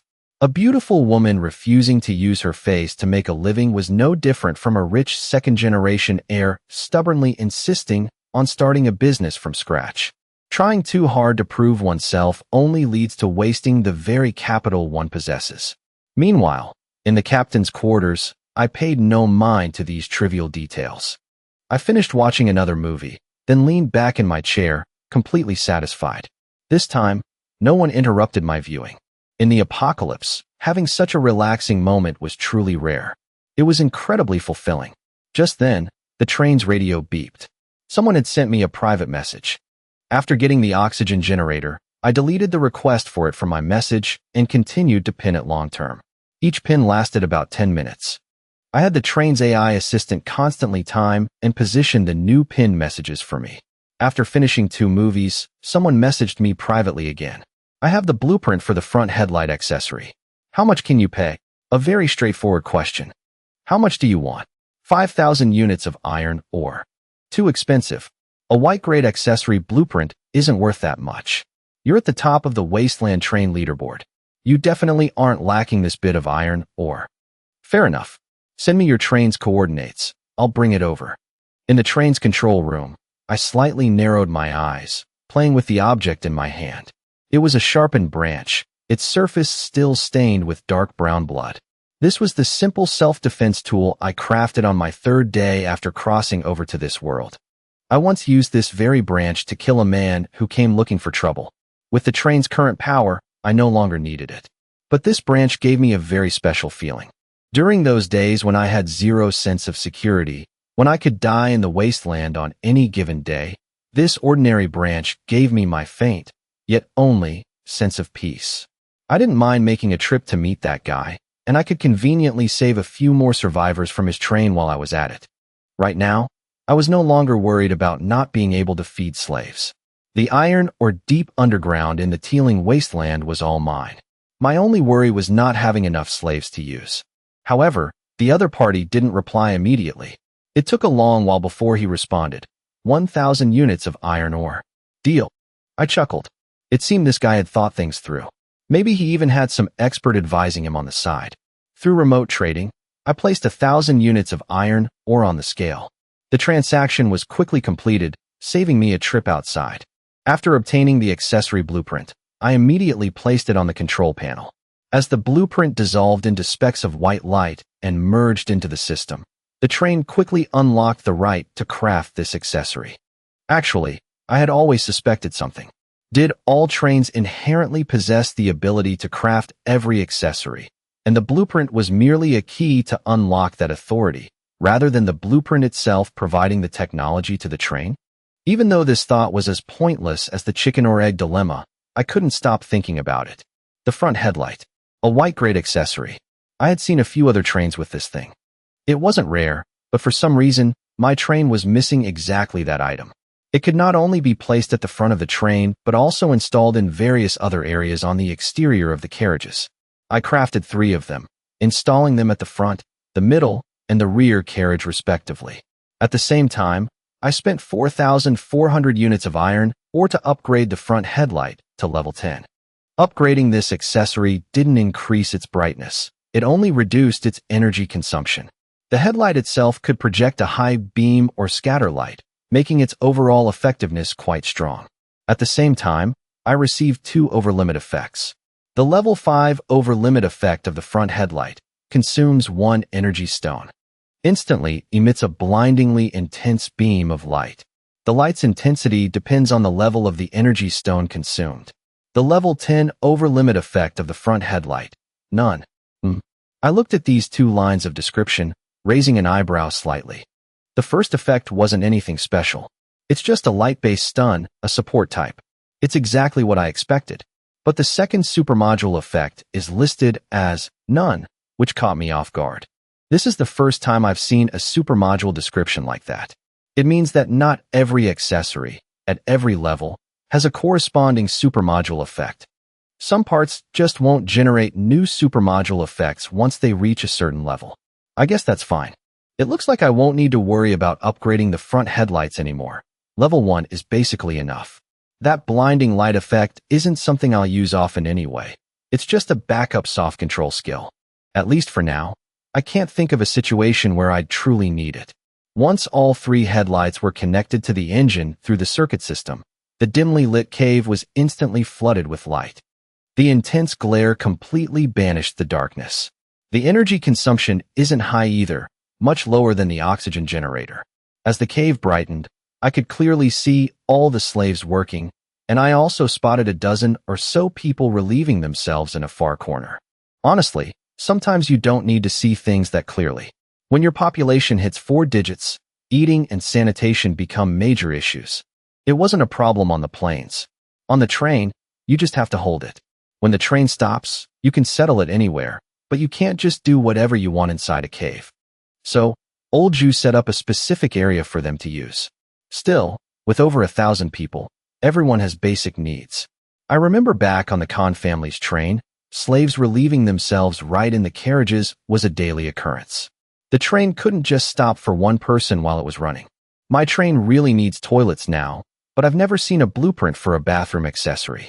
Thinking it over, if all else fails, I could just craft 2 more refrigerators and use them as temporary latrines. The space is big enough. I'll just assign someone to clean them every day. It's primitive, but it'll work. I have to say, the refrigerator is such a versatile accessory. With power, it's a massive cold storage. Without power, it's a warehouse, a dormitory, and now, it can even be a toilet. If I'm ever in a bad mood, I could probably even use it to make soap. It's truly multipurpose. This also reminds me that with so many people on the train now, I need new roles beyond just pilots and slaves. For example, janitors. I need people dedicated to cleaning the carriages. I stopped by carriage number 10 today to check the goblin's oxygen generator, and it was so filthy I didn't even want to step inside. I immediately picked up the radio. Old Jew. Didn't over 60 female slaves choose mining yesterday? Women aren't as efficient at digging as men. Pick 10 of the most capable ones and put them in charge of cleaning the train. Also, pick someone young, pretty, and sharp, not some stiff, to be in charge of cleaning my control room. Give her level 3 slave benefits, with promotions based on days worked. Got it. After settling that, I turned back to the train's control panel. I still have over 1,000 units of iron ore and over 130,000 units of copper ore. I started with 140,000, but I burned through a few thousand at Kunlun Mountain to take out those dozen or so pangolins. I could have used the ballista, but the heavy machine guns deal damage faster, have a higher fire rate, and are more stable. If I had been any slower, those pangolins would have ended up in that stone snake's belly. The copper I mined is meant to be used. Being too stingy to use it and missing an opportunity, that's true stupidity. The iron ore is almost gone, but that's fine. Once the slaves finish today, a massive amount of iron will be delivered. In a while, I'll need to go chop some wood. The train accessories don't need much wood, but the custom clothing production line needs it to make outfits. I've been wearing these clothes for a long time. No matter how many times I wash them, they're just not comfortable. I'll have a set tailored for myself then, and I'll get a new set for each of the pilots too. Thinking of this, I couldn't help but shake my head and smile. I almost forgot. These clothes actually belong to my past life. From the initial struggle to accept this reality to now, I've gradually integrated into this world. The memories of my past life are fading. In a way, this world is a bit more free. As long as I can think it, I can make it a reality, provided I have the ability and the means. Soon enough, the day ended. As thousands of slaves lined up for bread, Old Jew nearly collapsed from exhaustion. Back when there were only 200 slaves, he could handle distributing food alone. Now he can't keep up at all. At Old Jew's suggestion, I picked 10 more women from the mining group to handle the chores. As the train's population grows, these small tasks are piling up. I don't mind. The Star Voyager is evolving from just having slaves and pilots into a place with many different roles. This means the train is quietly developing into something more formal. One day, a miniature society will form inside the Star Voyager. And finally, I received today's haul, a total of 110,000 units of iron ore. The resource radar estimates these 2 level 2 iron mines can yield about 380,000 units. At this rate, they'll be stripped clean in 4 days at most. This efficiency is much higher than back in the Abyssal Apocalypse. Even though the new batch of slaves isn't as efficient as the veterans yet, they're doing much better overall. Sure enough, it hurts to feed them, but when the harvest starts coming in, it all feels worth it. Every bit of it. I made a point to walk over to cargo carriage number 3. Seeing the refrigerators stuffed with level 2 iron ore gave me an indescribable sense of satisfaction. All the effort I've put in over the past few days, from rescuing survivors in Taiping City to risking my life on Kunlun Mountain to find resources, wasn't it all for this moment? Seeing this pile of resources makes all the exhaustion of the past few days vanish. It was all worth it. Well then, I smiled. Time to start spending. First, the windfire wheels. They started at level 5. Upgrading them from level 5 to 10 requires 35,000 units of iron ore. I used to hesitate, unwilling to spend it, but now that I'm not short on iron, I'm upgrading them immediately. On the plains, speed usually means safety. Sometimes it's even more useful than armor. In theory, as long as you're fast enough, thin armor isn't an issue. Each level of the windfire wheels increases the top speed by 20 kilometers per hour. After reaching level 10, the bonus speed jumped from 130 to 230 kilometers per hour. And that's just the bonus from the accessory. Adding the base speed of a level 2 train, which is 130 kilometers per hour, the Star Voyager's top speed now hits 360 kilometers per hour. Of course, that's just theoretical. After accounting for the train's actual weight, the AI support system reports that the Star Voyager's current top speed with the windfire wheels is about 322 kilometers per hour. This speed basically outruns almost every monster on the plains. In fact, even at Kunlun Mountain, very few monsters could keep up with me. It's just that the terrain there wasn't suitable for the windfire wheels. I had to use the spider legs, which have a fixed top speed. I quickly noticed on the 3D holographic map of the train that the wheels, represented by white dashed lines, were flashing continuously. I stepped out of the control room and looked down at the windfire wheels beneath the train. I raised an eyebrow. The wheels, which used to be pitch black, had turned a dark crimson. Combined with the all-black body of the train, it looked incredibly sleek. Black and red is a classic combo. Plus, the wheels looked a bit larger, and the rims were much more refined. Then I checked the supermodule effect for the level 10 windfire wheels. The level 10 effect, when traveling downwind during high winds, the windfire wheels will ignite, significantly boosting speed. Ignite? Honestly, I'm a bit confused. It's fine on the plains, it's all cracked, dry earth. But if I ever enter a grassland and the wheels catch fire, wouldn't I just start an unstoppable prairie fire? Ashes to ashes, dust to fertilizer. This effect is actually pretty cool. I rubbed my chin, thinking. I've only encountered high winds once on the plains, during that tornado a few days ago. The wind was fierce then. Even though the abyssal apocalypse wasn't directly hit, I could feel the wind was no joke. Next time there's a gale on the plains, I'll give it a try. I want to see what kind of effect these ignited wheels actually produce. This supermodule effect was actually within my expectations. Whatever the accessory type is, the supermodule effect usually revolves around that function. Utility parts give utility effects, speed parts give speed effects. It's not like a refrigerator is suddenly going to turn into a bomb after an upgrade. These are the basic rules of this world, and they rarely deviate. Of course, I can't rule out the possibility that some special accessories might produce very strange supermodule effects. But this effect isn't bad. I'm quite satisfied. In specific weather conditions, it can drastically increase the train's mobility. Whether for escaping or traveling, it's very useful. Next, I turn my attention to the AI support system. You could say this is the core functional accessory of the train right now. So many other parts connect to and depend on it. Upgrading from level 5 to 10 costs 7,000 units of iron ore, while level 1 to 5 only costs 2,000. The jump to level 10 more than triples the resource consumption. For most white-grade accessories, the base crafting cost is only 100 units of iron. Then, level 1 to 2 costs 100, 2 to 3 costs 200, and so on, adding 100 units for each level. As for most green-grade accessories, the initial cost is 500 units of iron. Then, level 1 to 2 takes 200, 2 to 3 takes 400, adding 200 units per level. Of course, this is an absolute. Some special parts, like the carriage armor, windfire wheels, and such, have much higher crafting and upgrade costs. Especially the armor. It's the most resource-hungry accessory I've ever seen. I haven't even seen its supermodule effect yet. I wonder when I'll get the chance. It really is a resource sink. The level 5 supermodule effect for the AI support was collective thought. With each upgrade, the AI's intelligence increases, communication with the conductor becomes faster, and its data processing capabilities are enhanced.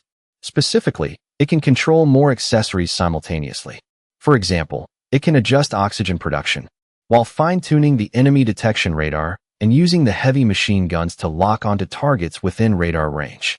The current trend is that most subsequent accessories are basically coordinated by the AI support system. That's why upgrading this AI is extremely important. And after I pushed it to level 10, I gained a brand new supermodule effect. The level 10 supermodule effect for the AI support system, network intrusion. It can decrypt and bypass most network firewalls. Network intrusion? I frowned slightly. This world used to have the internet, but the apocalypse happened. There are no service providers left to maintain the systems. The internet collapsed long ago. This supermodule effect looks impressive, but it seems completely useless. However, I quickly fell into thought. There's no network on the plains, but who knows? Maybe some higher-level regions still have surviving connections. I might need it later. Better to have it and not need it. You can never have too many skills. It's like learning to swim. You might never fall into the water your whole life, but if you do, it's your final lifeline. After finishing the AI upgrade, I looked at the auxiliary omnidirectional wheels. This is a rather special accessory. It wasn't among the 12 parts a level 2 train can craft, but I remember it clearly. Back when I was a slave on the Khan family's train, It was because Khan was too stingy to craft the omnidirectional wheels that the train lacked maneuverability. In the end, when they were about to be swarmed by undead, he was forced to abandon the carriages and flee alone. The effect of this part is simple. It significantly increases the train's flexibility, allowing it to take much tighter turns. Crafting the omnidirectional wheels isn't cheap. It costs 5,000 units of iron ore. No wonder Khan was too stingy back then. It really is expensive. However, once crafted, this part doesn't require more iron to upgrade. It's a one-time cost. It can't be upgraded manually. Its level automatically matches the train's level. For example, on a level 2 train, the wheels will be level 2. I tried it. Even with my level 0 infinite upgrade authority, I can't upgrade this part. There isn't even an option for it. As the train's level increases, the omnidirectional wheels will allow for even tighter turns. Once crafted, 3 rollers, similar to aircraft landing gear, appeared under the center of each carriage to assist with turning.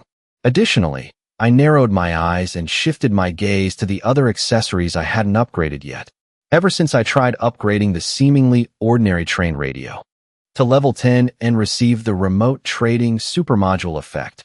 I've been full of expectations for these seemingly useless parts. Even if 9 out of 10 supermodule effects are useless, it doesn't matter. Just one effect like remote trading makes it all worth it. Besides, I bet no one else in the Iron Ridge Plains would bother upgrading this radio. After all, in everyone else's eyes, upgrading this thing does absolutely nothing. I scanned the control room, and my eyes landed on the binoculars. This is a white-grade accessory, one of the 17 parts available since level 1. It's a single-item product, like the single bed, not a production line. Crafting one pair of binoculars only costs 10 units of iron ore. You could say it's cheap, durable, and easy to use. Before I had the enemy detection radar, these were almost my only tool for long-range observation. Since getting the radar, I haven't used them in a long time. Just now, as I looked around the control room, I suddenly remembered this part. Crafting cost is only 10 units, and the upgrade cost is even lower. For just 550 units of iron ore, it reached level 10. After the upgrade, the observation distance is further, and the image is much clearer. Of course, it's nowhere near the enemy detection radar. The radar can see biological features, monster info, and hidden data that binoculars can't. Not to mention, the radar can spot enemies deep underground or behind walls. After reaching level 10, I got 2 supermodule effects. The level 5 effect, it can display the level of monsters seen through the lens. The level 10 effect, thermal vision. Both effects are pretty average, basically a simplified version of the radar. Then again, it's a 10-unit iron accessory. I can't ask for too much. Plus, reaching level 10 only cost 550 units. Asking for more at that price would be pure greed. However, this would be perfect for the follower conductors. I was about to set the binoculars aside and check for other uncrafted parts, but as I looked at the speaker system, a thought struck me. I picked the binoculars back up. The first supermodule effect unlocks at level 5, the second at level 10. What if I push it to level 20? Currently, none of my accessories have reached level 20, and none have a third supermodule effect. A thought suddenly occurred to me. If I upgrade the binoculars to level 20, what would the third effect be? Of course, there's a high chance there isn't one, just like the headlights at level 10. Some basic parts just don't have many special effects. But since binoculars consume so few resources, it doesn't hurt to use them for an experiment. After spending 1,550 units of iron ore, the white-grade binoculars in my hand reached level 20, and I received the third supermodule effect. The level 20 supermodule effect, void sight. A flicker of confusion crossed my eyes. A term that sounds almost Buddhist appearing in the apocalypse. It feels so contradictory. Besides, I have no idea what it means. What exactly is void sight? I immediately raised the binoculars and looked out toward the cave where the slaves were sitting on the ground, eating. I was speechless the moment I looked. It really is void sight. Through the binoculars, all the slaves were now completely naked. Not a stitch of clothing on them as they sat there. Every layer of concealment had vanished. Still, I looked down at the binoculars in my hand. In a civilized society before the apocalypse, this thing would have been highly sought after.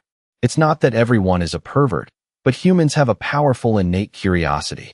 Specifically, the thrill of secretly observing others is incredibly stimulating. It's not just about seeing naked bodies. For example, secretly reading someone's diary, checking their social media, or observing their private lives. It all stems from the same psychological urge. But in the apocalypse, the significance of this is very low. After all, I am the conductor of the Star Voyager. If I really had those thoughts, I could just recruit people directly. Why bother with binoculars? I could just tell them all to wash up, line up, and I'd take my pick. That being said, well, I picked the binoculars up again and looked out the window at the slaves. This feeling is quite novel. This is the charm of advanced technology. It's truly dark. After a while, I finally put the binoculars down, chuckled, and tossed them aside. What I just held was a pair of level 20 binoculars. No one would believe it. Actually, I could totally upgrade these to level 10 and sell them. A lot of follower conductors would love this, but it's not necessary. A level 10 pair costs 560 units of iron just to make. Follower conductors are dirt poor. How much would I even sell them for? Too little, and I make no profit. Too much, and they can't afford it. Besides, they don't even have radios yet. I can't even contact them to sell anything. I don't even have a trading channel. I can't just spend all day driving around the plains looking for people to buy binoculars. I'd rather spend that time mining. More importantly, I don't want my secret of infinite upgrades to be exposed. A man needs to keep some mystery. Being too flashy is never a good thing. Finally, I looked at the onboard sound system and the integrated fire control system. These are the two rare accessories on the Star Voyager that still haven't been upgraded. Especially the sound system. I'm really curious what its super module effect will be. Oh right, there's one more. The 5.56mm rifle ammo production line.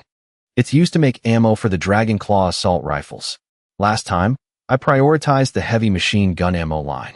If I finish these three, then except for some insanely expensive armor, almost every part of the Star Voyager will be level 10. If the heavy machine gun and rifle ammo lines reach level 5, maybe I can add special effects to the bullets, like armor-piercing rounds. Once the corresponding supermodule effects are activated, the Star Voyager will truly become a level 2 train armed to the teeth. There are over a dozen level 3 trains in the Iron Ridge Plains, but none of them have a foundation as solid as my level 2 train. Thinking about foundations, I feel like even a level 4 train in a high-level area might not necessarily be superior. Okay, maybe that's a bit much, but I'm definitely deeper than those level 3 trains in the Iron Ridge Plains. It hasn't been easy.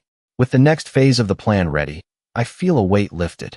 I glanced at the iron ore levels on the panel. They're in the safe zone. I leaned back in my chair, kicked my feet up on the table, and lit a cigarette. I watched the smoke curl toward the ceiling and drift out the sunroof. It's been quite a few days since I crossed over to this world, but only today do I feel like I truly have a foundation of my own. Once I strip the Iron Ridge Plains of its ore, those monsters in the Kunlun Mountain area won't be able to chase me like a dog anymore. 3 days apart, and you have to look at me with new eyes. It's just, I looked down at the python-shaped birthmark on the back of my hand, smiled, and shook my head. When things are going your way, everything looks good. If only life could always be like this. I checked the panel. I have about 60,000 units of iron ore left. This is enough to keep being reckless. Without hesitation, I spent 4,400 units to upgrade the sound system to level 10 and received 2 supermodule effects. Since it's a white-grade accessory, the upgrade cost is relatively low. The level 5 effect, when the train is equipped with both headlights and AI support. During music playback, the headlights will automatically change light and color, creating a stage effect synced to the rhythm. The level 10 effect, it can emit ultrasonic waves exceeding 20,000 Hz. If high-level energy stones are used, the frequency can go even higher. The first effect is self-explanatory, but the second one has me thinking. I can't find an obvious use for it unless there's a monster that can hear these high frequencies, and I can use noise to attack them. Well, better to have it than not. Next, I turn to the internal fire control system. This is the only accessory on the Star Voyager with barrels pointing inward. The crafting cost was 1,000 units of iron, which is very expensive for a green-grade part. I was reluctant to upgrade it before, but now that I'm swimming in iron, I can't ignore it. Honestly, upgrading this isn't strictly necessary since the barrels point inside. A human is just as dead whether they're hit by a level 1 or level 10 machine gun. The difference is negligible. This system consists of several miniature machine guns, with one mounted on the ceiling at the end of each carriage. The upgrade mechanism is the same as the heavy machine guns. It doesn't increase power, only fire rate, range, and secondary effects. Damage depends entirely on the grade of ammo loaded. Low-level guns can't use high-level ammo. If you want to use level 3 ammo, the gun itself must be level 3. So, technically, level 1 should be enough. I pushed it straight to level 10 just to see if there were any insane super module effects I was missing. After spending 45,000 units of iron ore, the green grade internal fire control system reached level 10. Two brand new super module effects appeared before me. Level 5 effect, it can fire gas rounds. Every 10 gas rounds consume 1 unit of iron ore. Level 10 effect, it can fire nerve bullets. These aren't lethal, but they inflict pain so intense that death would be a mercy. A flash of surprise crossed my eyes. Not because these effects were too powerful, but because I thought the internal fire control would be like the tripod machine guns. Upgrading only increases fire rate and range. I didn't expect it to directly increase the number of machine guns on each carriage ceiling. Originally, the Star Voyager had 10 carriages and 1 locomotive, with 1 gun per ceiling. But now, there are 10 machine guns on the ceiling of every carriage. I sat in the control room, looking at the 10 guns on the locomotive ceiling. The dark barrels were pointed straight at the control room door. The sense of oppression hit the limit instantly. A riot? I don't have to worry about that at all anymore. What a joke. Currently, there are only 4 tripod machine guns outside the train. But these miniature guns mounted on the ceilings, pointing inward, now total 110. With these here, forget 1,000 rioting slaves. Even double that would be wiped out in an instant. The effect is simply terrifying. Especially those nerve bullets. That's just cruel. Outside the train. Uncle Lee, do you have a lead yet? The young man crept closer and whispered. Yeah. Uncle Lee narrowed his eyes at a middle-aged man not far away. He had found a suitable target. Based on today's observations, that man worked hard at mining, but his eyes kept darting toward the external accessories of the train. He was clearly calculating something. In Uncle Lee's eyes, this was definitely a dangerous element. There was no way he didn't have an agenda. Just then, the middle-aged man suddenly left the crowd. He quickly finished his bread and sneakily hurried toward Goblin Carriage number 10. He was clearly up to no good. Opportunity. Uncle Lee's eyes lit up. He immediately stood up to follow, signaling the young man behind him. He finally had a chance to prove himself. If he caught someone in the act of sabotage, he'd be highly valued by Lord Mang. From there, he'd rise through the ranks. Wealth and glory were right in front of him. Keep up. The young man didn't hesitate. He grabbed a stone from the ground, tucked it into his shirt, and followed quickly. After a day of mining, the pickaxes had to be returned and would be redistributed the next day. Just 10 seconds after the middle-aged man sneaked into carriage 10, Uncle Lee and his protege caught up. He scanned the inside of the carriage, ready to find the saboteur. But he didn't see anyone. Looking closer, he realized the man had crawled into his refrigerator, found a spot near the door, and lay down to sleep. Huh. Uncle Lee froze. What was this? That sneaky behavior was clearly for something suspicious, yet he just went back to his carriage to sleep? In that moment, his dreams of wealth and glory went up in smoke. He even muttered unconsciously, "Weren't you here to sabotage something?" Sabotage? The middle-aged man, lying by the refrigerator door, heard him. He propped himself up, glanced at Uncle Lee and the young man, then found a comfortable position and lay back down. His voice was tired. "If you guys want to cause trouble, don't drag me into it. From the first time I met Lord Mang, only 2 words have been in my head: loyalty. I could never do anything to harm Lord Mang or the Star Voyager. In life, I am Lord Mang's man. In death, I am Lord Mang's ghost. Whatever you're planning, stay away from me. I'm not involved. I just want to mine." Uncle Lee frowned, completely lost. Such a sneaky guy, yet he spouted a bunch of nonsense about loyalty. Just then, the young man beside him poked him carefully. He looked up at the ceiling of carriage 10 and said with a trembling voice, "Uncle Lee, look up." Though confused, Uncle Lee instinctively looked up. Then, he stood there, paralyzed. A long time later, He ran through carriages 7, 8, and 9.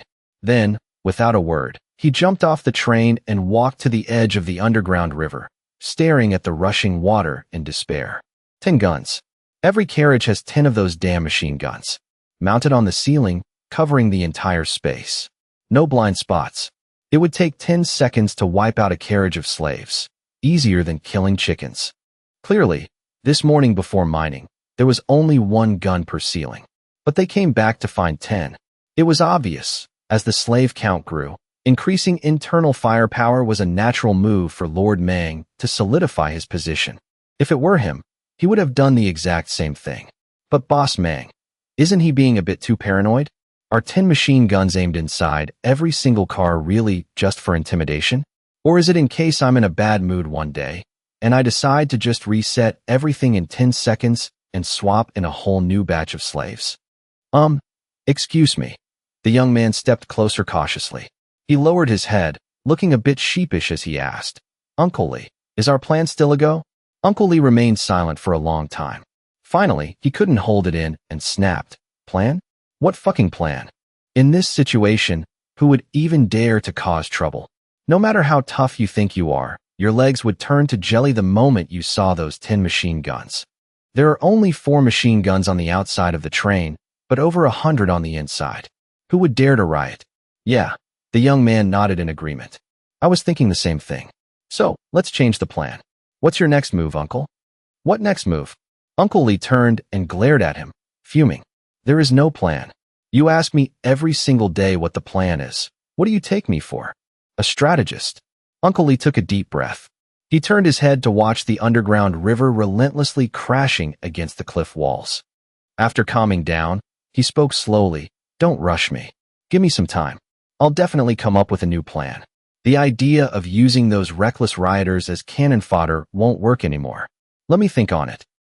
Uncle Lee, actually, I have an idea. Spit it out. I think the Sansi Star is short on management right now, and there are way too many slaves. Why don't you just go straight to Boss Mang? Tell him you have management experience and that you're highly capable. Uncle Lee stared at the young man with a blank expression. Tell me, if the world were really that simple, everyone would be a success by now. Just wait for my new plan.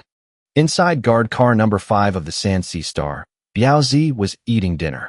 He was chatting with old Zhu while glancing at the slaves outside the window. But a moment later, something caught the corner of his eye, and his body stiffened. Noticing Miao Zi's reaction, old Zhu followed his gaze. After seeing 9 new machine guns appearing on the ceiling of the guard car, his lip twitched slightly. He lowered his head and went back to chewing his bun. Good. I like it. I just hope I'm still around to eat tomorrow. Luckily, Miao Zi breathed a sigh of relief, glancing toward Guizha, who was eating at the far end of the car. He lowered his voice and said, Boss Mang touched her last time, so it shouldn't be a big deal. True. Old Zhu nodded in agreement. At least this proves Boss Mang has normal tastes. He's just a bit picky. If he didn't like women and had no hobbies at all, I'd really start to worry if he had some serious psychological issues. And a person with psychological issues might just slaughter everyone on the train when they're in a bad mood. It's not out of the question. Time for bed. In the control room of the Sansi Star, I looked at the remaining 12,000 units of iron ore on the console. This isn't quite enough. So I decided to sleep first. I'll wait until tomorrow's mining is finished to upgrade the rest of the components. Then, the Sansi can reach level 3. I slept soundly tonight, and even had quite a few dreams. But the guards and slaves on the train couldn't rest. Partly because of the 9 machine guns hanging over their heads, and partly because they couldn't guess what I was thinking. They were all more or less terrified. Especially old Zhu and Biaozi. They stayed up almost the entire night. Soon, it was the evening of the second day. I looked at the 134,000 units of iron ore on the console, my eyes flashing with surprise. Today, the slaves mined a total of 120,000 units of iron ore, 10,000 more than yesterday. It's only been one day. Has the efficiency of the new slaves already reached this level? No way. I looked at the 3D model of the train, seeing over 100 machine guns pointed inward, and wore a strange expression. Could it be because of these things? It seems the iron ore spent on upgrading the internal fire control system yesterday wasn't a waste at all. Does this count as a hidden super tier effect? Then I looked at the other components. For example, the crafting bench. Last time, I upgraded it to level 2, which allowed it to produce level 2 energy stones, each costing 5,000 units of iron ore. I didn't keep upgrading it back then because level 2 energy stones were enough. But now that I have plenty of iron ore, I can upgrade it first to see the super tier effect. After consuming 6,000 units of iron ore, the crafting bench was upgraded to level 5. The level 5 super tier effect of the crafting bench, none. I stared thoughtfully at the word none. The reason I always upgrade components to level 5 first is to prevent situations like this. If level 5 has no effect, then level 10 definitely won't either. However, this also answered a question I've had for a long time. I possess level 0 authority for infinite upgrades, which is why I can continuously upgrade components and armor. I've raised the pickaxe production line and many other components to level 5, or even level 10. But other trains don't have the means I do. So what do? When a train reaches level 4, if they don't have level 4 armor, how do they deal with level 4 monsters? Without a level 4 pickaxe, how do they mine higher grade resource ores? Thinking of this, I had my answer. When a train reaches level 4, higher grade components must appear to replace the lower grade ones currently in use. Therefore, it's perfectly normal for the crafting bench not to have a level 5 super tier effect. After all, its only purpose is to craft higher level energy stones. I looked away from the crafting bench and turned to the two ammunition production lines, the 5.56mm rifle ammo line and the 12.7mm heavy machine gun ammo line. Consuming nearly 20,000 units of copper ore, I upgraded both to level 10 and received 4 super tier effects respectively. The level 5 super module effect for the 5.56mm rifle ammo line, incendiary rounds. They deal extra damage to wood-type monsters at no extra cost. The level 10 effect, frost rounds. Extremely effective against fire-type monsters, also at no extra cost. The level 5 effect for the 12.7mm heavy machine gun ammo line, splitter rounds. The bullet splits into 3 mid-air while maintaining full power, same price. The level 10 effect, armor-piercing rounds. Lethal against heavy armored monsters, still at no extra cost. Phew. I sat at the control panel and took a deep breath. These super module effects are obviously powerful. Without increasing costs, they make my firepower much more violent. At this point, almost all accessories on the Star Voyager are fully upgraded with their own super module effects. Next step, I can start upgrading the train itself. I checked the requirements for level 3. Must have 10 carriages, 6 mandatory train accessories crafted, spend 5,000 units of level 2 iron ore, and the total level of all accessories must exceed 40. All conditions met, exceeded, even. I didn't want to delay. Immediately, after the train consumed 50,000 units of iron ore, a white light swept across the control panel and a semi-transparent notification appeared. Your train has reached level 3. More craftable accessories, personalization features, and new utilities unlocked. I looked at the panel with anticipation. Train name, Star Voyager. Train level, 3. Accessory list, level 10 cowcatcher, level 13 spider legs, level 10 sound system, and so on. Carriage count, 10. Current resources, 78,000 units of iron ore, 0 wood, and 112,000 units of copper ore. Inheritance value, 0. Next upgrade requirements. 18 carriages. For mandatory accessories crafted, spend 10,000 units of level 2 iron ore, and total accessory level over 80. Additionally, before reaching level 4, a job change is mandatory. There are 2 paths, mechanical train or flesh train. Each has its own missions. Complete them to successfully change jobs. Finally, I'm at level 3. The Star Voyager's appearance hasn't changed at all.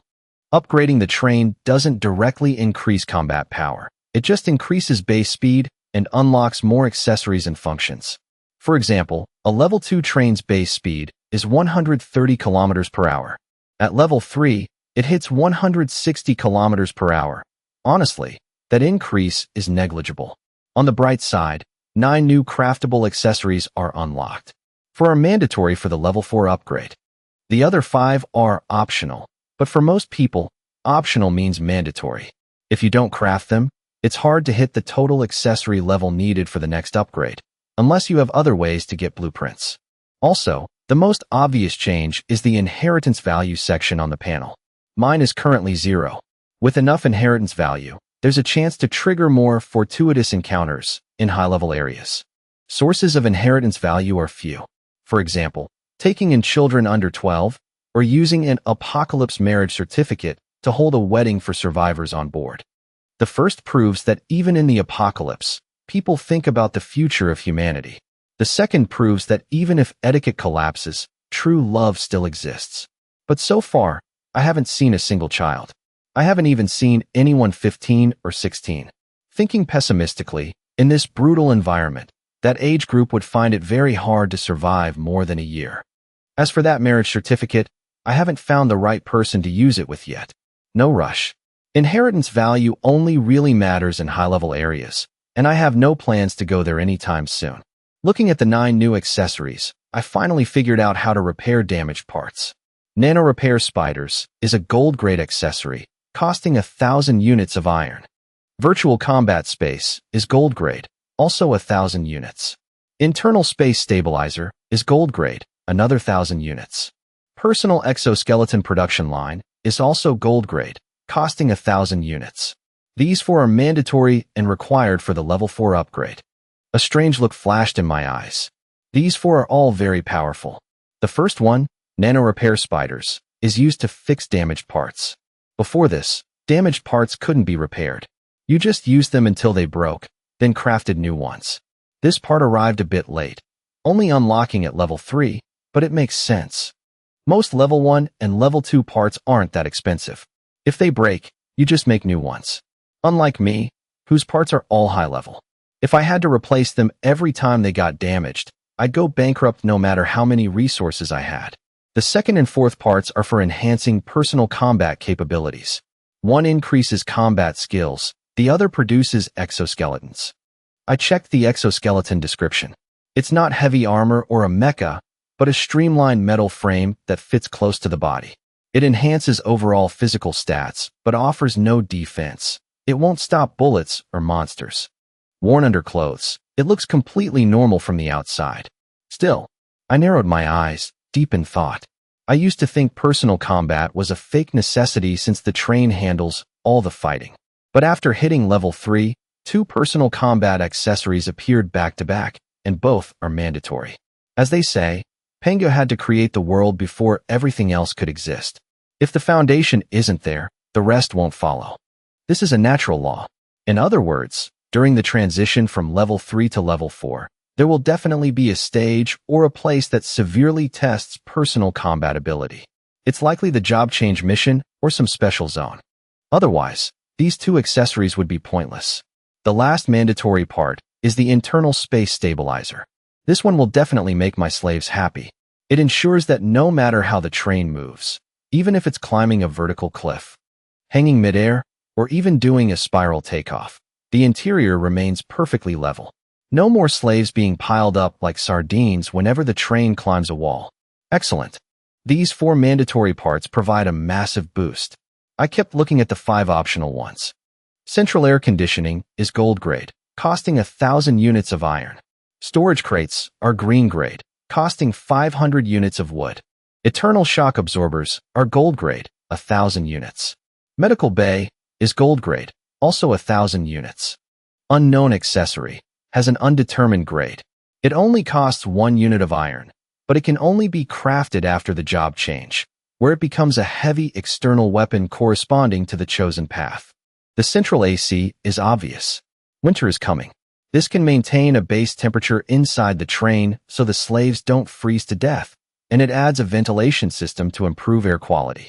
Storage crates can hold up to 1,000 units of a single resource, like iron ore, regardless of level. It saves a lot of space, but compared to my level 10 refrigerators, it's less convenient. Eternal shock absorbers are defensive.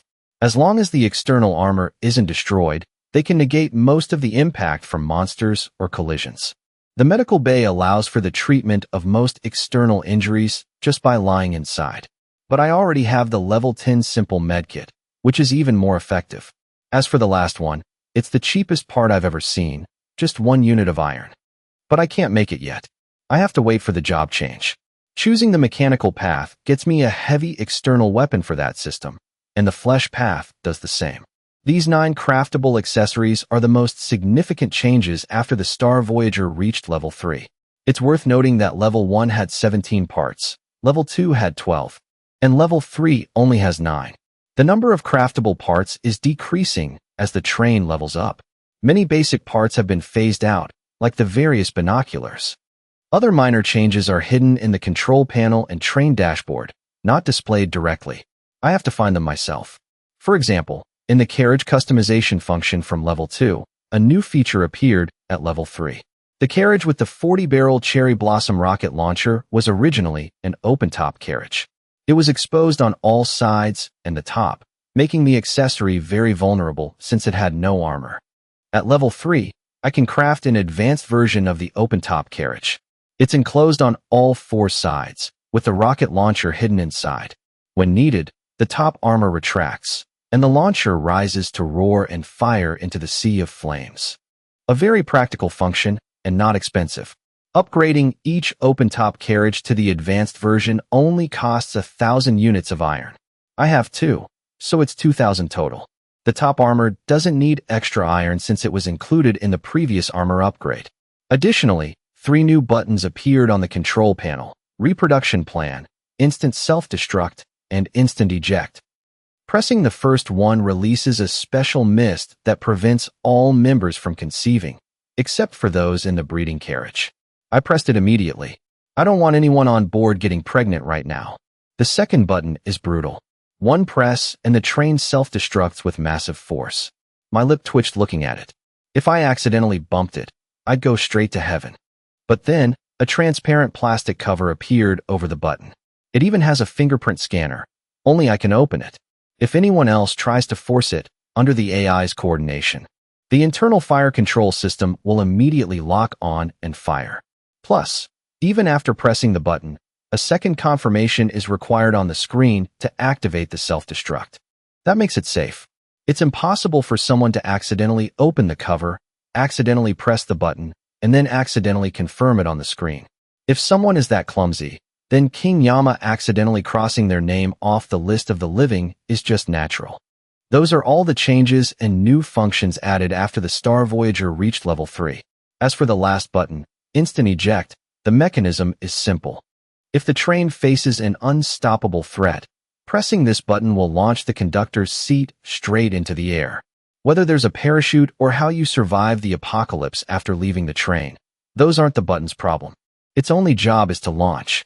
Once the launch is complete, the train automatically starts a 10-second, irreversible self-destruct countdown, experiencing a wireless bungee jump into the high sky before dying. Thinking about it, it's actually quite interesting. I bet 90% of the people in this world have never tried that. Consider it a rare extreme sport. Trying it once wouldn't be a waste. Humph. I exhaled, leaning back tiredly. Even though it's not manual labor, reviewing every component, thinking about their use cases, and checking every minor change on the panel is mentally exhausting. My body isn't tired, but my head is. I lit a cigarette and let it hang from my lips. I leaned back and thought for a moment, then decided I needed to relax. I picked up the radio. Tell Gue Shushu to come here. Soon, the carriage door slowly opened. Lord Mang. Gue Shushu walked in looking pitiful and submissive, habitually kneeling on the floor to wait for orders. I glanced at her and frowned. I remembered she wasn't wearing this last time. Today, she had changed into a white spaghetti strap maxi dress with a low neckline and no bra. She looked pure, like an untouchable fairy, but it contrasted sharply with her submissive posture on the floor. Where did you get those clothes? I remember I haven't changed my own clothes in days, yet a slave like her has a new outfit? Are her living conditions better than mine? I asked. Knowing Lord Mang called, I borrowed a set from the other girls. Gue Shushu whispered. Why? I was afraid Lord Mang would get bored. Maybe changing clothes would make things a bit more fresh. I didn't say more, just nodded silently. Reasonable. And thoughtful.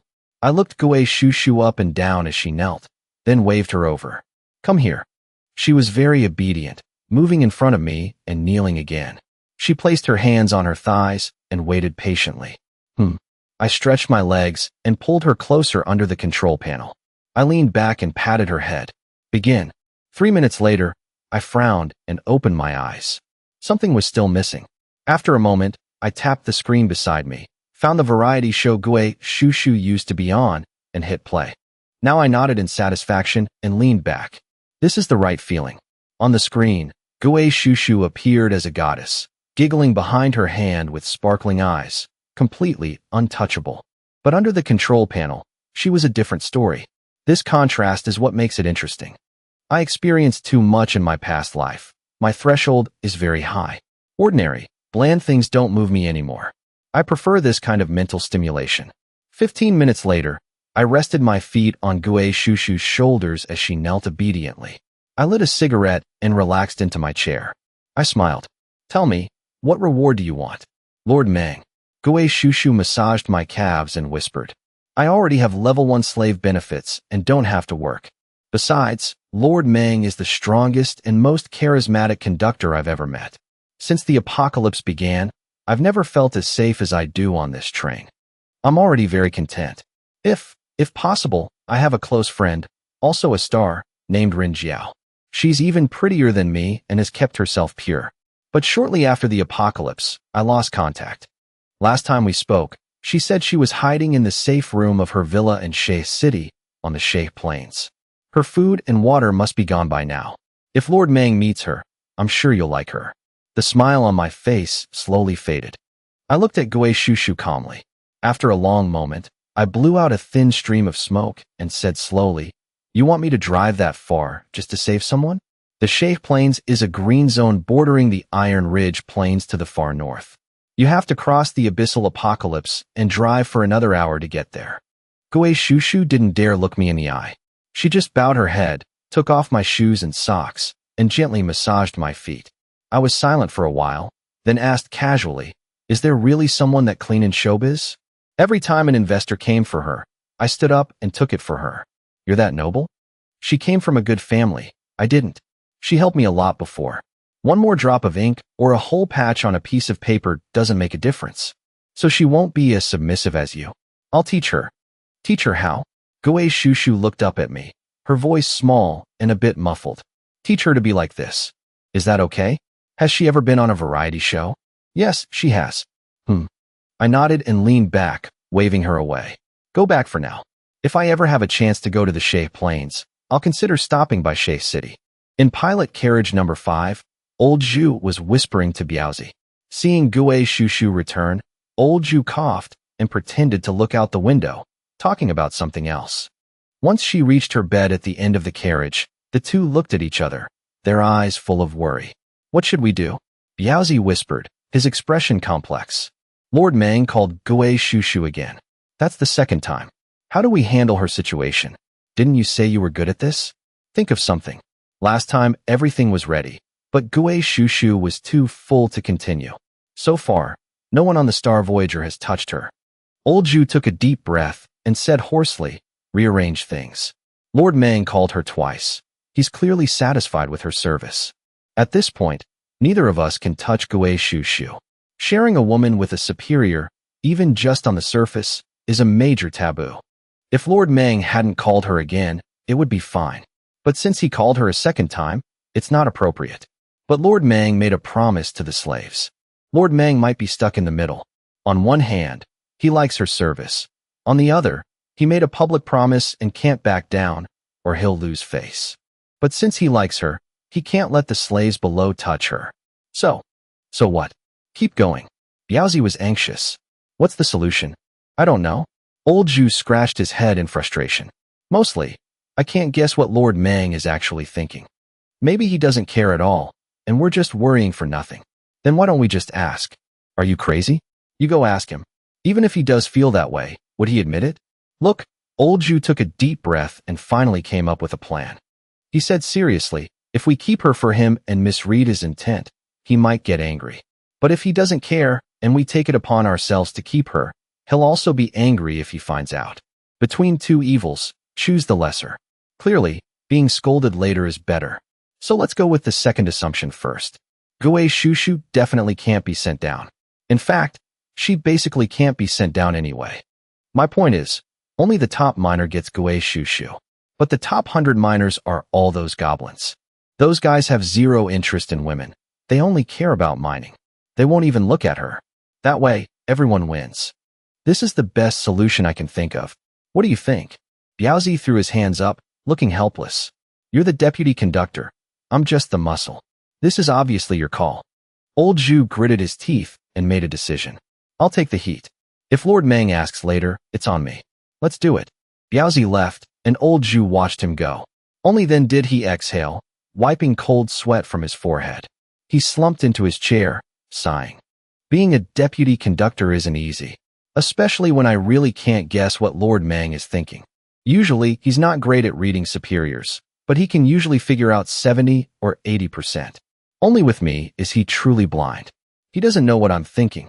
As a right-hand man, in many cases, your biggest job is to read the room and do the things the boss can't say out loud.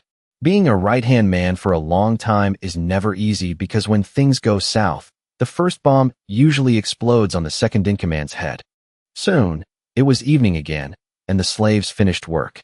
The Star Voyager was bustling. A crowd of slaves tossed their pickaxes aside and lined up for dinner. I sat in the conductor's room, looking at the control panel. Before the train can reach level 4, the job change mission must be completed. The path must be chosen before upgrading. Plus, the mission can only be done in a green zone. Once the job change and upgrade are successful, you can't return to low-level areas. Before I strip all the resources from the Iron Ridge Plains, I definitely won't enter a high-level area.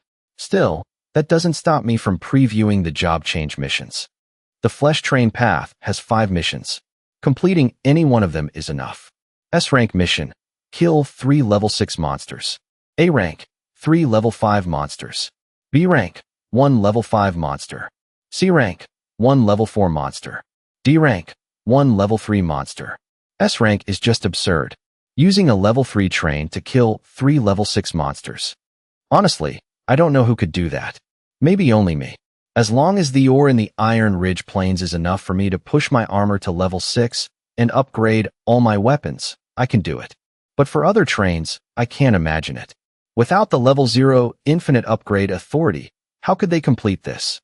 Green grade parts only go to level 3, gold grade to level 5. Without blue grade weapons, they couldn't even pierce the armor due to level suppression. Even with blue weapons, without high enough armor, the train would be torn to shreds by a level 6 monster ignoring the fire. The S-rank mission is nearly impossible. Compared to that, the D-rank mission looks much simpler. Basically, a normally developed level 3 train, not an extreme one, can kill a level 3 monster fairly easily. But the problem is the mission must be done in a green zone, where killing a level 3 monster is no simple task. You might not provoke high-level monsters, but they'll certainly come for you. Based on the difficulty of the mission completed, the grade of the unknown heavy external weapon received after the job change will differ. D rank is green, C rank is gold, B rank is blue, A rank is purple, and S rank is red. The potential level displayed on the panel will also differ based on the mission difficulty. The higher the potential, the easier it is to find fortuitous encounters in the future. Also, on the high-level area rankings, the train's name will clearly list its job path and potential level. This explains why the dozen or so level 3 trains in the Iron Ridge Plains are hesitant to leave for the green zone. 1. The Iron Ridge Plains is relatively safe, while the green zone is too dangerous. They want to build up enough strength before going. Second, it's to complete a higher difficulty class advancement quest. This allows me to obtain unknown large-scale firepower components of better quality. After upgrading to a level 3 train, none of the 9 craftable components include any external firepower attachments. From level 1 to level 3, the entire list of craftable components basically only features one type of firepower component, the Cat's Tripod Heavy Machine Gun. Even for a level 3 train, the Cat's Tripod Heavy Machine Gun remains one of the primary offensive means. In other words, this unknown large-scale firepower component is the only firepower component available for a level 3 train. And it's heavy firepower at that. It's very likely the biggest trump card for a level 3 train to enter the green zone. Naturally, the higher the grade, the better. An unknown large-scale firepower component. A red grade room. I narrowed my eyes slightly. My class advancement path is definitely the mechanical train. If possible, I obviously hope to get a red grade unknown large-scale firepower component. Unfortunately, the advancement quests for the mechanical train and the flesh and blood train are completely different.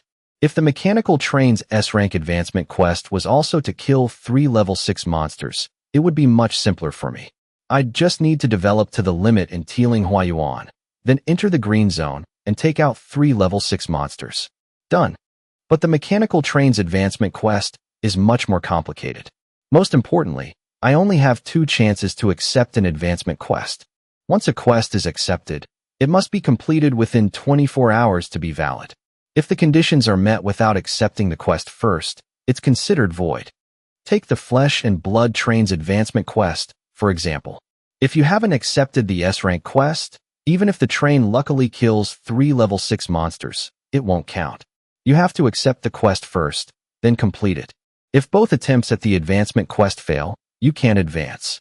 You'll be stuck as a level 3 train forever, never able to reach level 4. The mechanical train's advancement quests are now displayed before me. S-rank difficulty requires me to set up a static maze inside the train, establishing a start and an end point. After accepting the quest, an intelligent robot will appear at my designated starting point. If the robot fails to navigate the maze within half an hour, the quest is complete. This robot possesses unusually high-level thinking capabilities and a running speed equal to an average adult male. During the quest, the train can have a maximum of 18 carriages and cannot attack the robot. The maze must also have a valid path connecting the start and end points. A-rank difficulty requires me to trigger the hidden quest Human-Machine Romance through linguistic adjustments, causing the train's support AI to develop human emotions. Then, spend 100,000 units of iron or to craft a body for it. After consummating the relationship once, the quest will be complete. Upon completion of the hidden quest, the train's support AI will possess genuine human emotions. Additionally, it's advised not to get too close to other women on the train. Otherwise, the AI might hit the self-destruct button instantly. Each AI's personality after developing intelligence is unique and directly influenced by the train captain. B-rank difficulty requires me to collect enough Mafe stones to upgrade either the simple medicine box or the medical bay, along with the personal fishbone armor production line, to level 10. Then, use the super effects of both level 10 items to convert all the limb bones in my body into mechanical bones, thus completing the quest. In case of internal bone damage, nanomachines can enter through the nose and mouth for repairs, so there's no need to worry. C-rank difficulty requires me to transfer the train captain's authority to any member of the train. If the other party transfers the authority back to me within 24 hours, the quest is complete. Blood relatives also count. D-rank difficulty requires me to craft 18 CATS tripod heavy machine guns and upgrade them all to level 3. Simultaneously, the 12.7mm heavy machine gun ammunition production line must also be raised to level 3. I looked at this mechanical train advancement quest board, which was hundreds of words long, and my lip twitched. I finally understand why. Shortly after joining the train radio, I saw 2 level 3 train captains cursing at each other. One had bluntly snapped, "You're the brainless type preparing for the flesh and blood train advancement. What is there to even talk to you about?" At the time, I thought it was just a simple insult. But now I get it. It wasn't just an insult. The flesh and blood train's advancement quest is indeed much easier to understand. Wait, I shouldn't say easy. After all, killing high-level monsters is no walk in the park. But the quest description is incredibly simple. Just kill. The higher the level of the monster killed, the greater the reward after advancement. It's intuitive, clear, and efficient. Unlike the mechanical train's advancement quests, which are several times more complex. In a train environment where the education level isn't high enough, some might not even be able to read and understand the quest. Reading comprehension seems like something everyone should have, but in reality, many don't. I carefully considered each advancement quest. First, I immediately ruled out the A-rank quest. I have zero desire to trigger some damn hidden quest called Human-Machine Romance, and then have to deal with an AI's tantrums. If the AI gets upset and hits the self-destruct button, who am I supposed to complain to? Even if this quest is high level, I have absolutely no interest. Not to mention, spending every day facing the train's support AI and trying to manipulate my words to trigger this hidden quest. I find that incredibly stupid. I have a bit of a psychological obsession with cleanliness. I really can't stand doing something so ridiculous. It reminds me of those anime from my past life, where people dated gun girls or machine girls. Just thinking about it makes my skin crawl. Next is the B rank advancement quest involving manhwa stones. After this quest appeared on the control panel, relevant information also showed up in the train's support AI. This is a special item that can only be obtained in high-level areas or above. They are extremely rare. Its effect allows a component to bypass level limits and increase by 1 level. It's somewhat similar to my infinite upgrade, except it's a one-time use and only grants exactly 1 level. Honestly, this quest suits me quite well, because normally completing this B-rank quest would require at least 10 manhwa stones, which is nearly impossible. But for me, thanks to infinite upgrade, it wouldn't be hard. However, I have no desire to turn myself into a cyborg. Unless I'm so gravely injured that the medical bay is useless and I'm forced to use mechanical bones to stand again, I will never actively choose this path. I also can't stand the thought of nanospiders crawling up my nose and running wild inside my body. Just the thought of it reminds me of an Egyptian pharaoh movie I saw in my past life. The C-rank advancement quest is also out of the question. Actually, I trust old Zhu and Biaozi quite a bit now. But asking me to hand over the train captain's authority? Forget it. The moment that authority is transferred, the other person holds all the power. Killing me would be as easy as blinking. When one holds a weapon, the urge to kill naturally arises. Even if the other person never intended to betray me, once they are handed the authority of the star-sailing train, it's hard for them not to think about a coup. They'd have the absolute advantage the moment they took power. How can human nature withstand such a test? Forget old Zhu. Even if my biological father, whom I've never met since childhood, suddenly appeared, I still wouldn't hand over the authority. I might even tell him to get lost. I'm genuinely curious if anyone has ever actually completed this quest, and what kind of relationship could survive that kind of test in the apocalypse. After ruling out those 3, I'm left with the S-rank and D-rank quests. I sighed softly, feeling a bit exhausted. The D-rank quest is very simple and could be easily completed, but I'm just not satisfied with that. If I went the flesh and blood train route, I could complete an S-rank quest. But for the mechanical train, I'm stuck with D-rank. No matter how I look at it, the flesh and blood path seems better. Everything is based on strength. If you can kill, you get the reward. It's simple and brutal, but highly effective. Unlike the mechanical train, which always demands you sacrifice something. It's like joining a cult. Either you date an AI or you turn yourself into a half-machine freak to prove you're a loyal follower of the machine god before they let you advance. If it weren't for the fact that the flesh and blood train's future component upgrades don't really fit my infinite upgrade, and that I personally don't like the flesh and blood aesthetic, I might have just turned around and gone that way. As for the mechanical train's S-rank quest, it's completely nonsensical. How much space does a train even have? Setting up a maze inside a train, that's enough to stop an intelligent robot? And it requires that I have a maximum of 18 carriages when I accept the quest. How is that even possible? If there wasn't a limit on the number of carriages, things would be much simpler.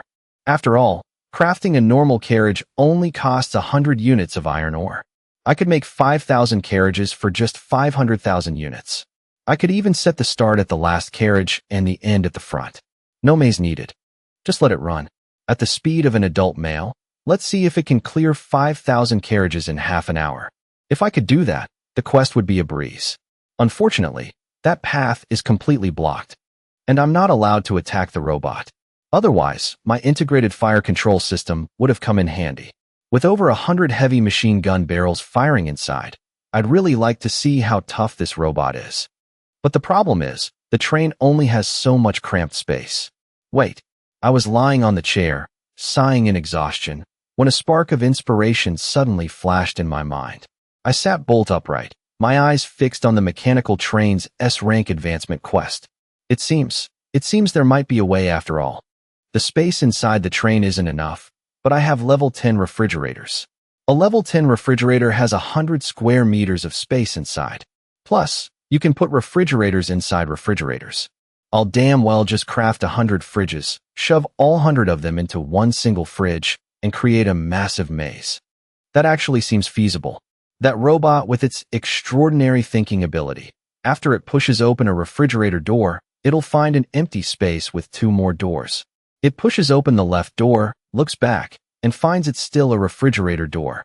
It goes back and pushes the right door, looks back, and it's still a refrigerator door. My eyes sparkled. I sat straight at the control panel, grabbed a pen, and started drawing on paper, trying to capture the inspiration that just hit me. I began sketching out maze drafts.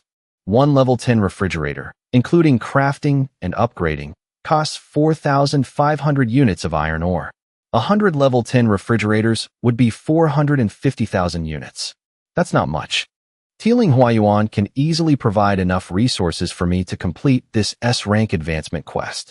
Trading 450,000 units of iron ore for a red-grade unknown large-scale firepower component and S-rank potential?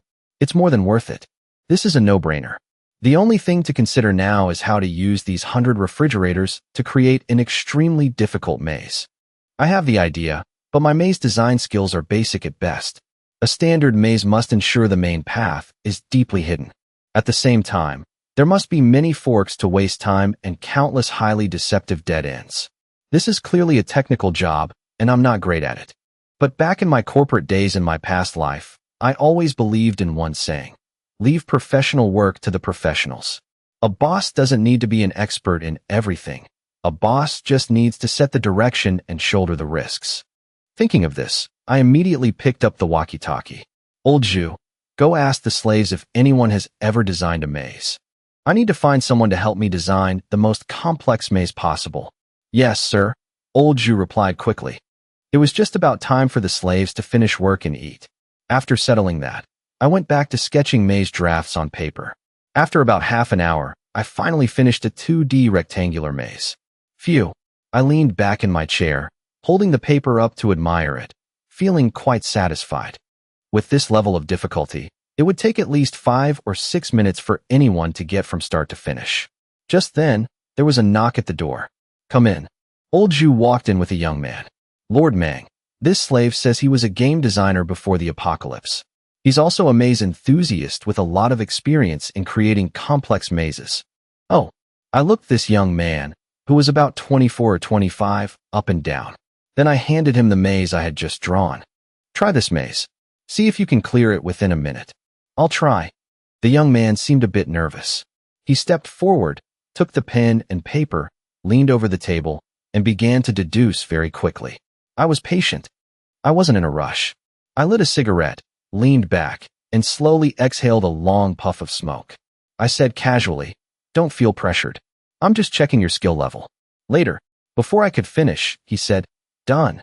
The young man nervously handed the paper back. On it, the correct route had been completely drawn out. I looked down at the smoothly solved maze on the paper, then glanced at the cigarette I had just lit. Then I looked up at the young man with an expressionless face, remaining silent for a long time.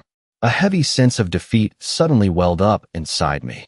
I spent half an hour painstakingly drawing that, thinking it was flawless. And yet, I barely finished lighting a cigarette before it was solved? Is this a joke? Rate the difficulty of this maze, I said tonelessly. As soon as I spoke, Old Zhu, standing nearby, let out a slight cough and covered his mouth with his hand, as if by accident. Cough your head off? I snapped, turning to look at Old Zhu. I want an honest evaluation, not some brown-nosing flattery. Don't go giving hints when you shouldn't. And next time you want to hint at something, don't use such an outdated method. You think I don't know? Old Zhu looked embarrassed and quickly avoided my gaze. Come here. I turned back to the young man and frowned. Tell me how you did it. I clearly designed many complex forks. The young man took a deep breath, gathering his courage to speak. This is a fairly simple topological maze structure.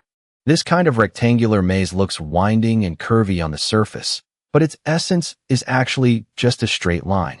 The start and end points are the two ends of that line, and those forks are just branches growing off the main axis. So, he pulled out a sharp stone he had hidden on him and carefully carved along the maze lines, separating the entire maze from the paper. Then he took the separated maze in both hands, held the two ends, and gave a gentle tug. The maze that looked extremely complex a moment ago instantly became blurred, finally turning into a straight line. The forks were like branches on a tree trunk. By extending this maze infinitely, one could quickly find the correct route. You didn't do that just now. My spatial perception is relatively strong. I simulated it quickly in my head. This method is just to make it easier for everyone to understand. I remained expressionless and silent for a long time before speaking. As a slave, you're hiding a sharp stone like this on you? The young man froze, his face instantly turning pale. He realized he had revealed something he shouldn't have. His voice trembled. I didn't want to be robbed anymore. There's a slave who robs me of 1 unit of iron ore every day, then turns it in as his own at the end of the day. He's a level 1 slave, and I didn't dare say a word. I just didn't want to be robbed anymore. How much I mine every day determines how fast I level up. I wanted to reach level 2 slave status soon. I prepared this so that if he tried to rob me again, I'd fight him to the death. Hearing this, I frowned slightly and glanced at old Zhu. Old Zhu was cursing in his head. Why couldn't this kid have just told him privately? What was he trying to do? File a formal complaint? Did he pull that stone out on purpose or by accident? He looked young, but he was quite the opportunistic little snake. Despite his internal cursing, old Zhu put on a worried and fearful face, quickly bowing. Lord Mang, this was an oversight in my work. I'll handle it immediately. I nodded nonchalantly. A beating will suffice. Don't waste a slave. Oh right. There's a set of train laws I drafted in that drawer. Take them and announce them before work tomorrow morning. From now on, follow those laws. Now that that's settled, I closed my eyes and leaned back. I tried to infinitely extend my maze in my head. A minute later, I opened my eyes, pulled out a cigarette, and tossed it over. I need to design a maze complex enough to trap a robot. The robot has extraordinary intelligence and the running speed of an adult male. If I let you design it, what ideas do you have? A static maze or a dynamic one? The young man hurriedly and respectfully caught the cigarette. He didn't have a light, so he just held it. After thinking for a few seconds, he began to speak. Generally speaking, to create a sufficiently complex maze, you need to use a random algorithm to generate irregular paths. We don't have the conditions for that right now, but we can start with 6 steps. Step 1. Divide the entire maze into multiple zones, say 10 zones.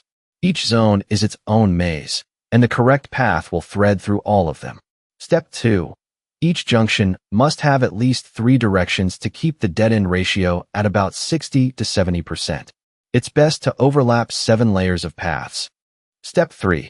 If it's a 3D structure, we need at least 3 levels of vertical connections. Step 4. Use sound and light for visual deception, like mirrors, speakers, and distracting indicator lights, to reach a reflection ratio of about 15%. Step 5. Make the repetition rate of the 10 maze zones reach 40%. This confuses memory and makes people doubt if they've walked this path before, the so-called ghost wall effect. Step 6. Create a gradual change in path width to produce distance illusions. This way, the backtracking rate can basically be guaranteed to exceed 30% of the total steps. All right, I interrupted. I stood up, personally lit his cigarette, and patted his shoulder. I said with appreciation, "You're a talent. Very professional. Old Zhu, from now on, this kid gets level 1 slave treatment on the star sailing train. Find the slave who robbed him and let this kid hit him back. What's your name?" The young man lost his talkative demeanor from before. He just stood there in a daze with the cigarette in his mouth. "Lord Mang, my name is Li Shiji." "Good name." I breathed a sigh of relief. Each refrigerator on the train has 100 square meters of space. I want you to use 100 refrigerators to create a maze complex enough to meet all the requirements I just mentioned. It must prevent that robot from clearing it within half an hour. Tell me whatever support you need. The number of refrigerators can be increased, but the maximum is around 130. Go think it over tonight and report back to me tomorrow morning. We'll discuss more then. If you do this well, there's a big reward. Thank you, Lord Mang. Thank you, Lord Mang. Li Shiji's eyes flashed with excitement and agitation as he bowed repeatedly. Outside the train, in the cave, all the slaves had finished dinner. But today, They didn't go back to the carriages to sleep immediately. They gathered to watch the commotion. In the middle of the crowd, a slave was kneeling on the ground, his face full of terror. He wasn't tied up, but he didn't dare struggle. A group of henchmen with guns stood around keeping order. Behind the kneeling slave, Li Shiji weighed a baton in his hand, then leaned down to whisper in his ear, "Tell me, did taking my iron or make you feel good? It's not that there's no retribution. It's just that the time hasn't come yet. Remember that well. My name is Li Shiji." In the next moment, with eyes full of rage, Li Shiji swung his arm in a wide arc and slammed the baton down onto the kneeling slave's back with even more force than he used for mining. He didn't shout a single curse. He just gritted his teeth and, like a storm, rained blow after blow down. He didn't hold back at all, looking as if he intended to beat the man to death. "Uncle Li." In the crowd of slaves watching, a young man whispered in Uncle Li's ear. "Look at him. He just joined the train as a level 3 slave, and he's already standing out. I've been on the train so long, and I still haven't seen any sign of level 1 treatment. Have you thought of a new plan yet? Can you shut up?" Uncle Li turned around, feeling both ashamed and angry.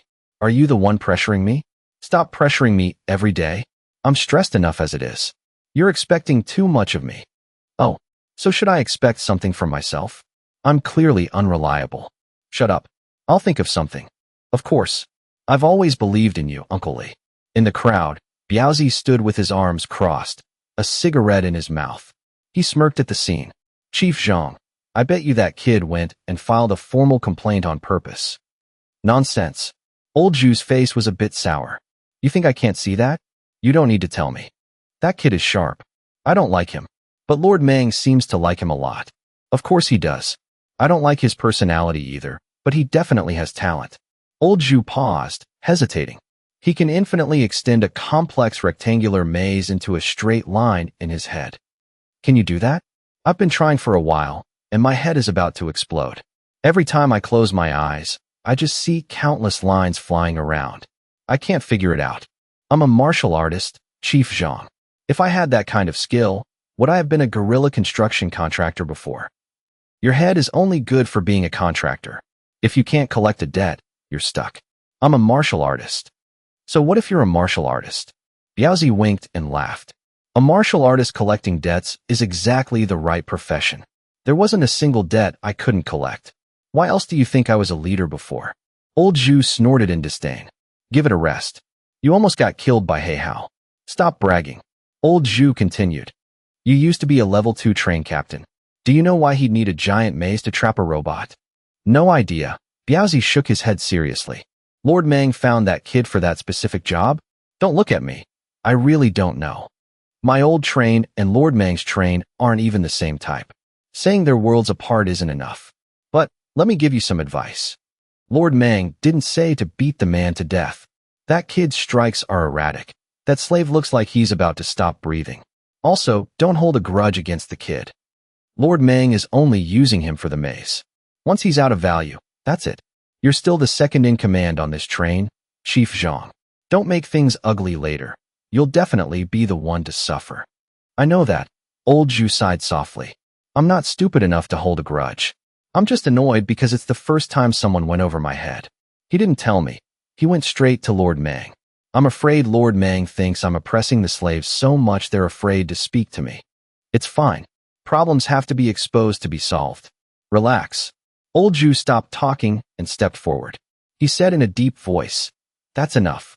He looked at the slave lying nearly dead on the ground. "Take him into the train for treatment." Chief Zhang. Seeing Old Zhu approach, Li Shiji immediately handed over the baton.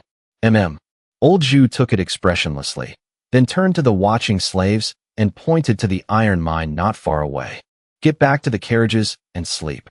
If you're not tired, go over there and mine with Daba." The crowd of slaves instinctively turned to look at the more than 100 earth goblins mining at the iron site. They shuddered and scrambled back toward the carriages. Those earth goblins they were a bunch of lunatics. Over the past few days, they had witnessed their madness firsthand. When the humans slept, the goblins mined. When they woke up, the goblins were still mining. It was as if they didn't need rest at all, like cold-blooded machines running 24 hours a day. Especially Daba.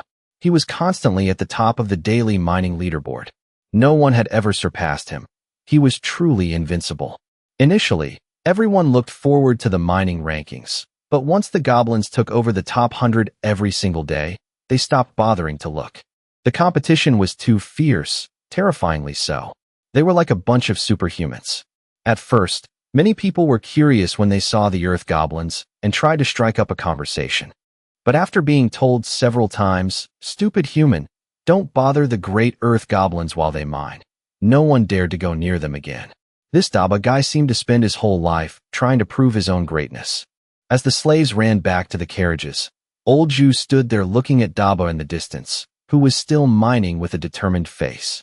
He remarked, "To be fair, that guy's stamina is incredible." "Yeah, it really is." Biaozi nodded, but his gaze turned strange as he looked at the giantess standing among the short earth goblins. "But that woman is also very strong. She seems to be competing with the goblins, determined to win. I remember she tried to talk to Daba today and got scolded. She seemed pretty pissed. Now she's determined to see who can mine more." Meanwhile, in the green zone, inside Kunlun Shan, inside a train with wheels made of floating clouds, a bald man looked at the blueprint in his hand with a face full of emotion. This was the loot dropped after defeating the boss, the Azure Dragon. The Azure Dragon randomly appears in green zones, and its tracks are hard to find. After several days of hunting, he finally caught it. He had to unleash all his firepower to get this blue-grade vehicle component, the Deep Sea Shield. With this component, the train can dive to the bottom of the water. Of course, to move underwater, special wheels are also needed, like the rabbit cloud wheels his train was currently using. This way, he could finally return to his Sheikh Pingyuan and dive into the lake to investigate what the mysterious maze at the bottom of the sea really was. A few days ago, he had encountered an extremely special level 2 train. That train had so many spider leg attachments that it could smoothly climb a nearly 90-degree cliff. That scene had been a huge shock. Initially, he thought this area already had many experts and that many would fight for the Azure Dragon boss. But over the past few days, he found that not many people seemed to know the news. Clearly, it was information that took a lot of effort to get, yet it felt as common as cabbage, like everyone knew. After that, he didn't see that level 2 train again. He only met a few flesh and blood trains, all full of lunatics. Kunlun Shan is a green zone without any mineral resources. Aside from monsters, there are only monsters. High-level monsters are everywhere, and the threat level is much higher than in other areas. Almost no trains like to enter here, except for flesh and blood trains, which rely on collecting monster flesh to upgrade components. The man shook his head and stopped thinking about it.